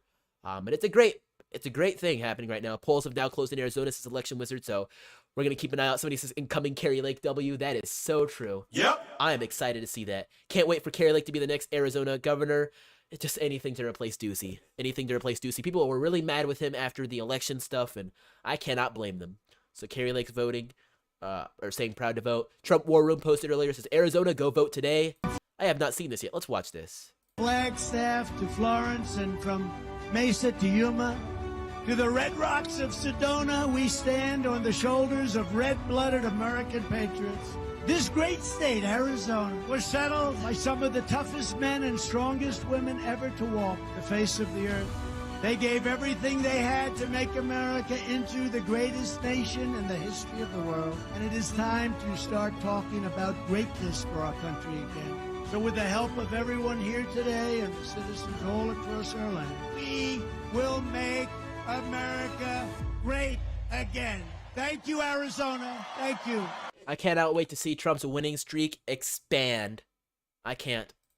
Just like I cannot wait for these dang results to come on in, folks. We're waiting. We're sitting by, just waiting for things to happen. I think I have another thing that I may have been using earlier, which I might use now to get maybe quicker results from what is happening in Arizona. So I'm going to use this website here and see if was it this one or was it this one? I think it was this one, which might give me some results. Nope, wasn't this one.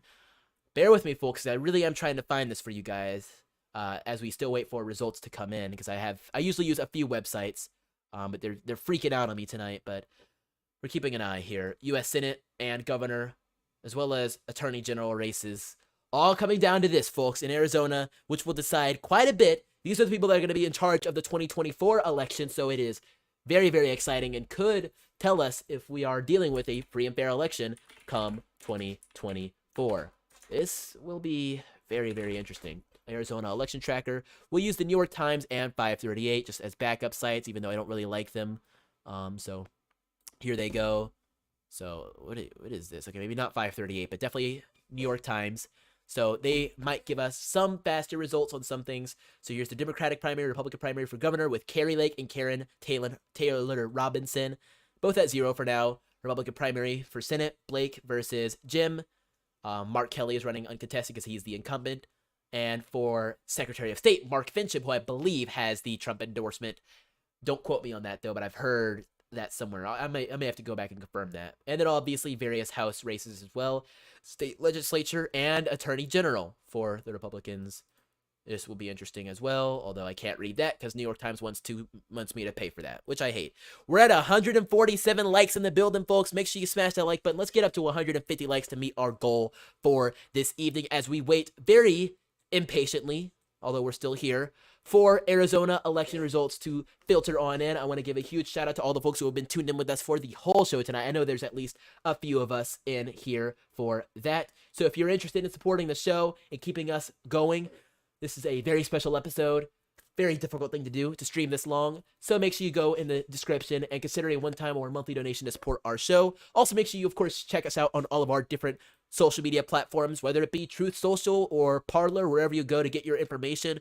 We're still live on all those places. I'm live on Parler right now and Truth Social, but you can find me on Parler at Just Chandler here. I posted all my stuff there as well, like when I go live, all that good stuff. So just follow me over on Parler at Chandler. Also the same with True Social and various other platforms as well. I get to them quick, and I get at Chandler, unless it's Gab, sad times, but Gab was quite a bit older than the rest of them. People are talking about Kansas. Susanna says, Kansas vote yes for life. There you go. See, if they did campaign off that, but unfortunately it was quite a bit confusing, I guess. People are thinking no to abortion, like yes or no to abortions. No to abortions. Haha. You mean yes. No, I don't. Well, it's too bad because now it's not going to happen. So I think there's definitely a bit of confusion there, but we'll keep an eye on that race as well. In fact, let's check out the numbers real quick if we can. It looks like the lead is starting to expand because it was at 146 or so, and this was at 2164, something like that, 240 something, and now it's starting to get even wider apart. It's at 264 to 146 with the no's. That is dangerous right there. They're starting to expand that lead in Kansas for the right to abortion. Nothing new to report as far as the other races. Eric Schmidt has been called, and I could say that is a very good call. With nearly 50% of the vote in, he has trounced his other candidates with well over double digits lead. So this is very good for him. Congratulations to Eric, in all caps. I'm always going to say it very loud because Eric was in all caps. That's just how things work. Tudor Dixon's doing great. Jerry Moran's doing great. I want to check in once again on that House district that I wanted to keep an eye on, District 3. In not Arizona, in Michigan. That's Kansas right there. I think it's down. I hate the way this website is designed. I'm sorry for all the scrolling, but I really want to get to this. Washington is District 3 as well with Joe Kent, and we're going to keep an eye on that. I believe that closed, so that's going to be very, very good. And then Washington is right here. If I get the selector, that says Arizona. Okay, well, either way, that race that I wanted to watch as well in Washington, which is going to be very, very cool. It's going to be great. It's going to be great. It's really close between a Trump-endorsed candidate and a Trump-impeaching candidate, which goes to show you how divided things are right now, that both of those men belong to the same party. The same party. So right now, John Gibbs is maintaining his lead, but it is getting narrower and narrower. Now, we're still very, very early into the night, as we just got the latest poll closings in Arizona, which should be giving us results any minute now. But that race is now less than 100 votes apart. In fact, I think it's less than 500 or just about around. So 12,003 to 11,009. You can do the math, but that's 50.8% to 49.2. It is deathly close. If I was John Gibbs or Peter Mayer right now, I'd be chattering my teeth on my nails. I'd be worried. I would be worried, and that it is real close. As far as Arizona, nothing new to report yet. I'll even refresh the page. No, not a single sliver of a vote has made it in yet, and there goes the New York Times. I can't use them anymore. Thanks a lot, New York Times. I hope you're happy. Either way, let's take another look at the Arizona trend as more things happen. Let's just look at the latest, see what people are tweeting about Arizona. Arizona officials warn fake electors plan could appear treasonous. It's a really mixed bag every time you go to the latest. Katie Hobbs is the front runner to Democratic, yada yada. When do we get Arizona numbers? The biggest surprise of the night so far, pro-impeachment mayor strength in it. Yeah, if he maintains this pace in Kent County, he's got a great chance to hang on. Yes. Yeah, I was actually just talking about that too, which I guess we're on a similar wavelength here. Maybe I could take his job one day. Nah, but seriously. Oh, he just tweeted again. No House races hinging on a GOP primary outcome quite like Michigan 3. If Peter Mayer hangs on, it probably moves from toss-up to lean right. If John Gibb beats him, it probably moves from toss-up to lean dim. Really?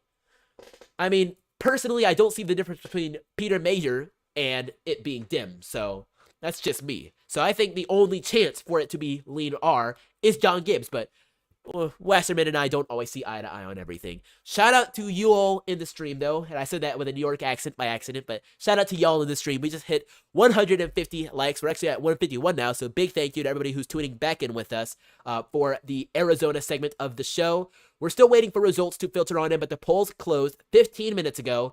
This is slow. Usually we get at least about 1,000 votes right off the bat, or at least 100 right off the bat when things close. So I don't know what's going on in Arizona. The polls closed 15 minutes ago in both Arizona and I believe Washington.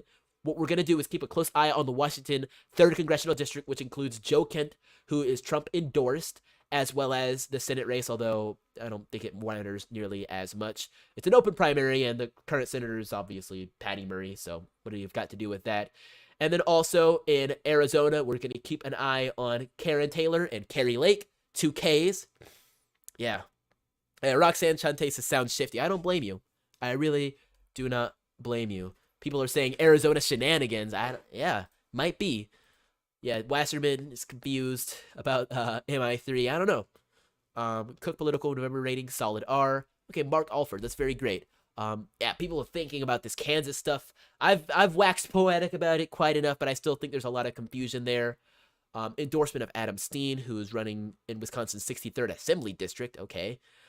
Very interesting of him to endorse that. Crazy Nancy Pelosi in Taiwan always causing trouble. That's funny. Yeah. Oh gosh, he's still talking about it. I'm not trying to stall, folks. I'm waiting just like you guys are. I really am. All I can do is refresh the page until results start to filter on in Arizona, House races in Michigan and Washington. It's a slow night, folks. It's a slow night, but all I can do is sit back and relax. Douglas says, thanks for continuing to stream, Chandler. I agree, though. Something seems fishy for sure. Yeah, I mean, I'm not saying that quite yet. People in the chat are saying that. I am cautious and interested to see what happens. It does not take this long ever for at least the first batch of votes to get out there, and we've seen some things about Maricopa County and some of the ways they've been handling the votes, so it's very interesting. Political Polls has been retweeting and tweeting some things. Crystal Ball Senate rating change. Missouri Senate, I was making sure that abbreviation was right. Missouri Senate from likely R to safe R. Very interesting. Eric Greitens losing the primary takes this one off the competitive board. Eric Schmidt wins Republican nomination for U.S. Senate in Missouri via Wasserman. I've seen enough. Haley Stevens wins the Democratic primary. Tudor Dixon, the governor primary. In other races, a few others, not so important. We've already talked about those. So very interesting. Things and pieces are starting to fall in place as more and more of these things are coming along.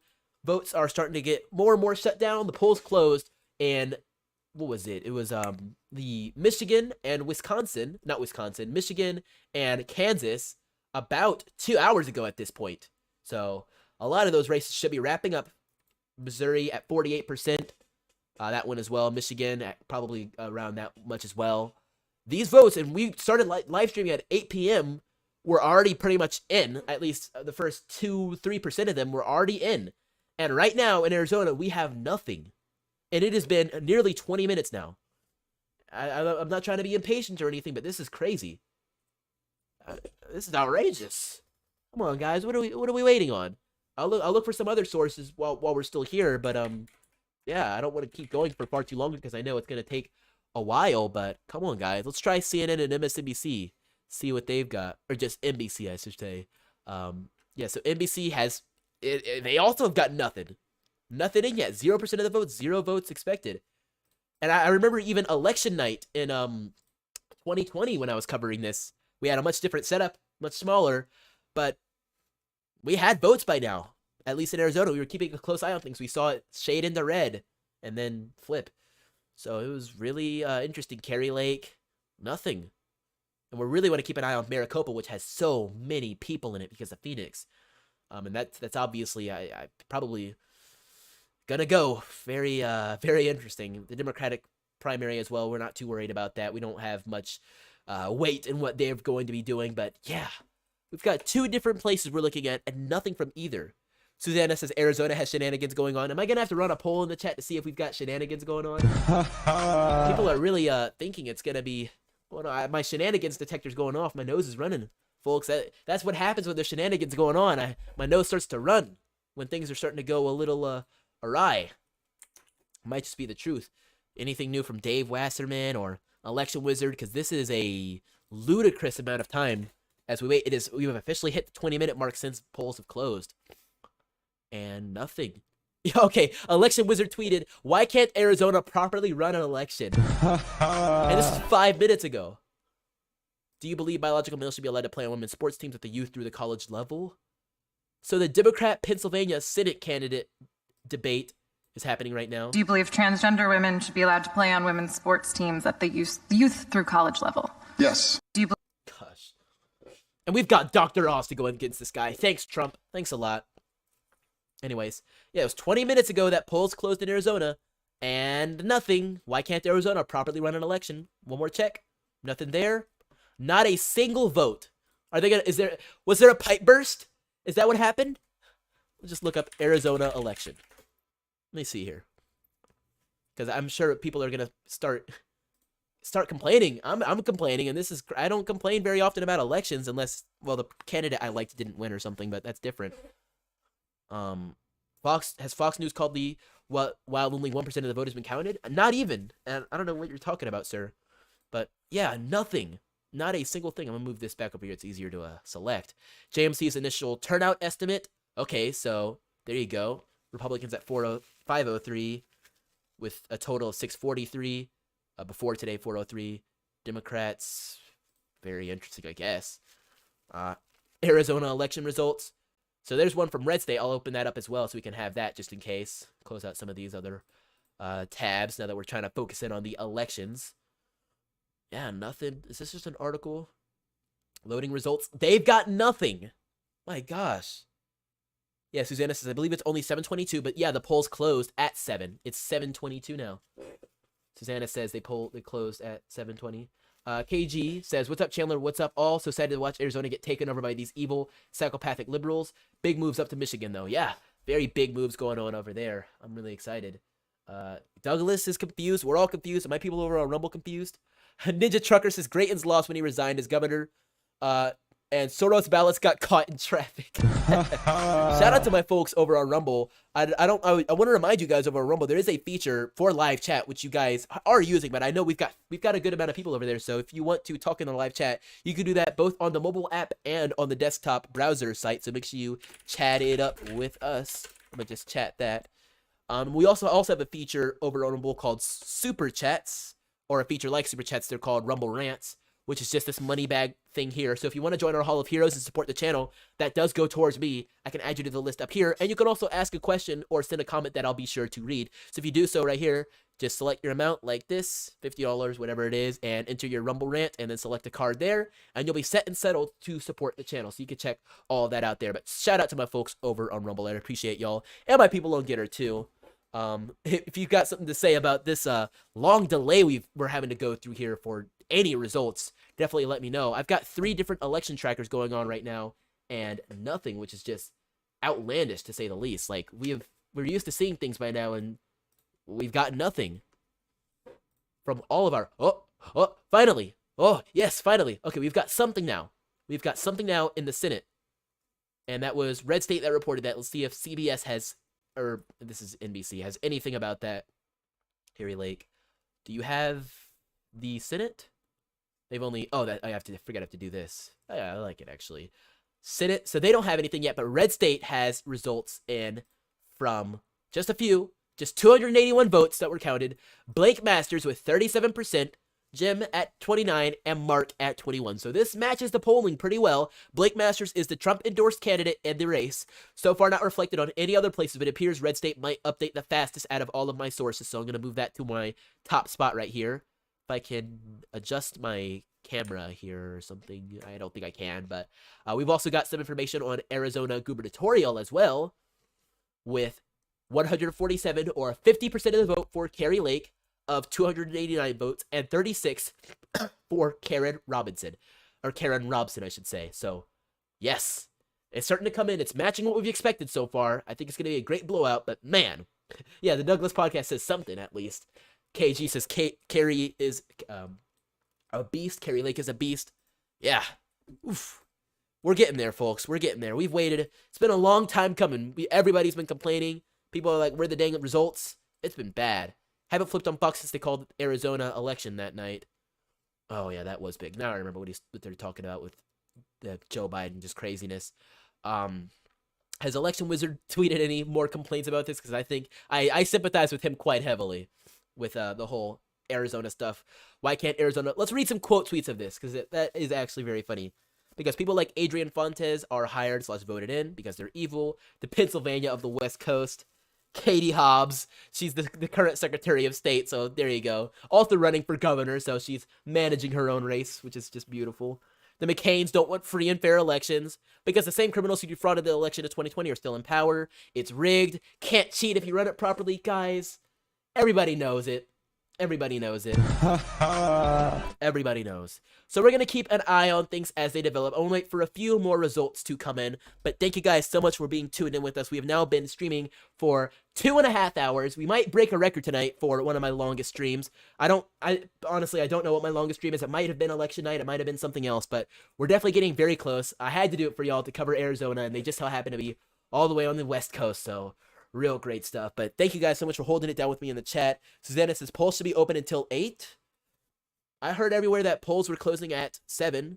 Now I know if you were in line before 7, you are still able to vote. So there are people still actively voting as we speak in Arizona, more than likely. I know it's big, especially more than likely in Maricopa County, which is right here, which also coincidentally has 0 votes in, which you'd think they would, considering they have Phoenix and all these different technical innovations and such. But no, they don't have any votes counted yet. So we'll just have to see what comes in. But yeah, I expect that. But as far as I know, Susanna, everything in Arizona for votes and the polls have closed at 7. So anything past that, you had to already be in line. But you could correct me if I'm wrong, but Election Wizard also says the polls closed, so I don't know. Somebody said ask Georgia. We don't do so terribly. We got most of the races pretty much done that night, I'm pretty sure. Whether I like the results or not, which is funny. Oh, no. So this is John Gibbs. Politics in 2022, ladies and gentlemen, let me tell you. This is John Gibbs, who is our candidate running for Congress in Michigan's 3rd against, and I guess this is Peter Mayer right there, who voted for Trump's impeachment in 2021, I believe, or it might have been the other one. It might have been both, but either way, he voted for that. Gosh, come on now. I love this. I love this so much. I like this guy, and I've seen him before. And he has the Trump endorsement, obviously. Got that in November of 2021. He said, mine, let's go. Yep. Oh, I love this guy. I love his energy. He looks pretty young, too. Like, he's got that MAGA dragon energy. I like this guy. I like this guy a lot. Woof. That's how you do it. Turning Point's action endorsed by Turning Point. Very good. People door knocking. He's reposting all that. And so far, he wasn't exactly gobbling up his opposition, but he was doing pretty all right. This is good. I have to leave a like on that. And the biggest surprise of the night, there's David Wasserman tweeting about that. But I want to go back and do another quick check on how he's doing in his race. Now, he was in Michigan. Yeah, so Michigan 3. So we're going to go and find Michigan again, and I'm going to report to you guys how he's looking. Everybody in the chat loves that. Somebody said, get him, Gibbs. Gibbs needs to win. I agree. So we're at Michigan. You guys ready? Let's do a drum roll, please, shall we? Let's start it.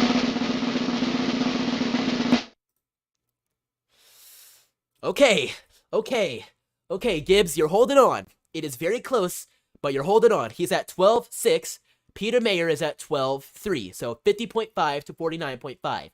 This is going to be very close, and I don't believe Michigan does any runoff, so it's all the marbles tonight, and I guess technically they wouldn't need to do a runoff because it looks like one of the candidates will at least be above 50%. Well, actually, I guess they have to because there is only 2 candidates. I'm so stupid, guys. I'm sorry. I've been streaming for 2.5 hours. Cut me some slack. But either way, John Gibbs holding on very well, but they're still only about at 30% of the votes counted, so we'll have to keep an eye on that. Let's check another in on the Arizona election and see if anything new is coming in yet or not.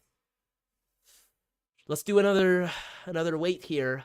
Yeah, so no new results coming on in 281 to 356. What we can see, however, is that the trends are looking good. Carrie Lake at 50.8 and Blake at 37.37. Last but not least that I want to check is, of course, the races in Washington with our boy Joe Kent. There's been a lot of stuff coming out about that, but I still am very interested to see what we've got going. He's in the 3rd congressional district. No votes yet, but I think Washington might close at 8. So that's the result right there. Sarah says, I haven't either. November 3rd, 2020 was my last encounter with Fox News. Talking about that was the last time you watched Fox. I believe in that. Andrea Murray says, yes, Kent, and says 2-1 in Michigan. Yep, we've talked about that. St. June says, go Gibbs, and Gibbs needs to win. Yeah, very good. Susanna says Gibbs needs to win. I agree. Very good. I read that a minute ago, but just this meme is so good. So good. So I'm gonna check one last time and see if there's any trends. I know that FBI leak stories should be big, but Twitter probably won't let it get anywhere.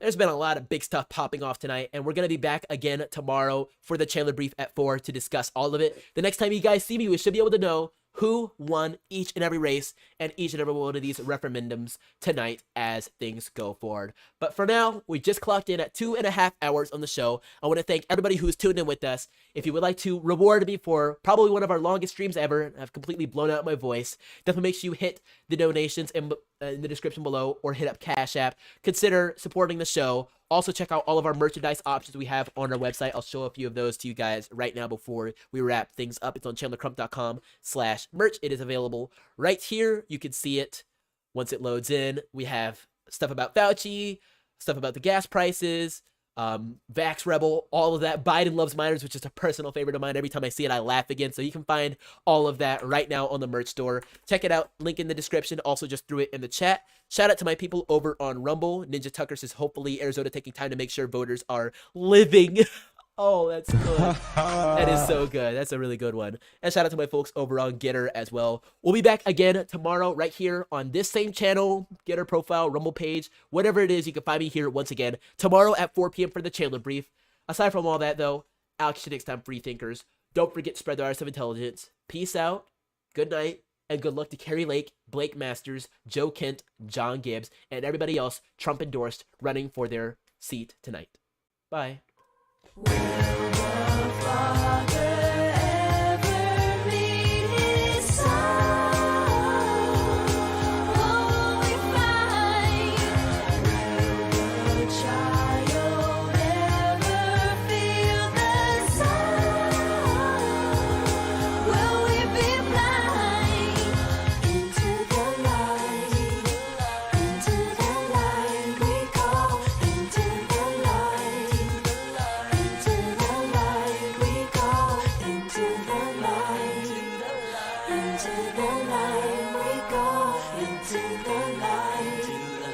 Into the light.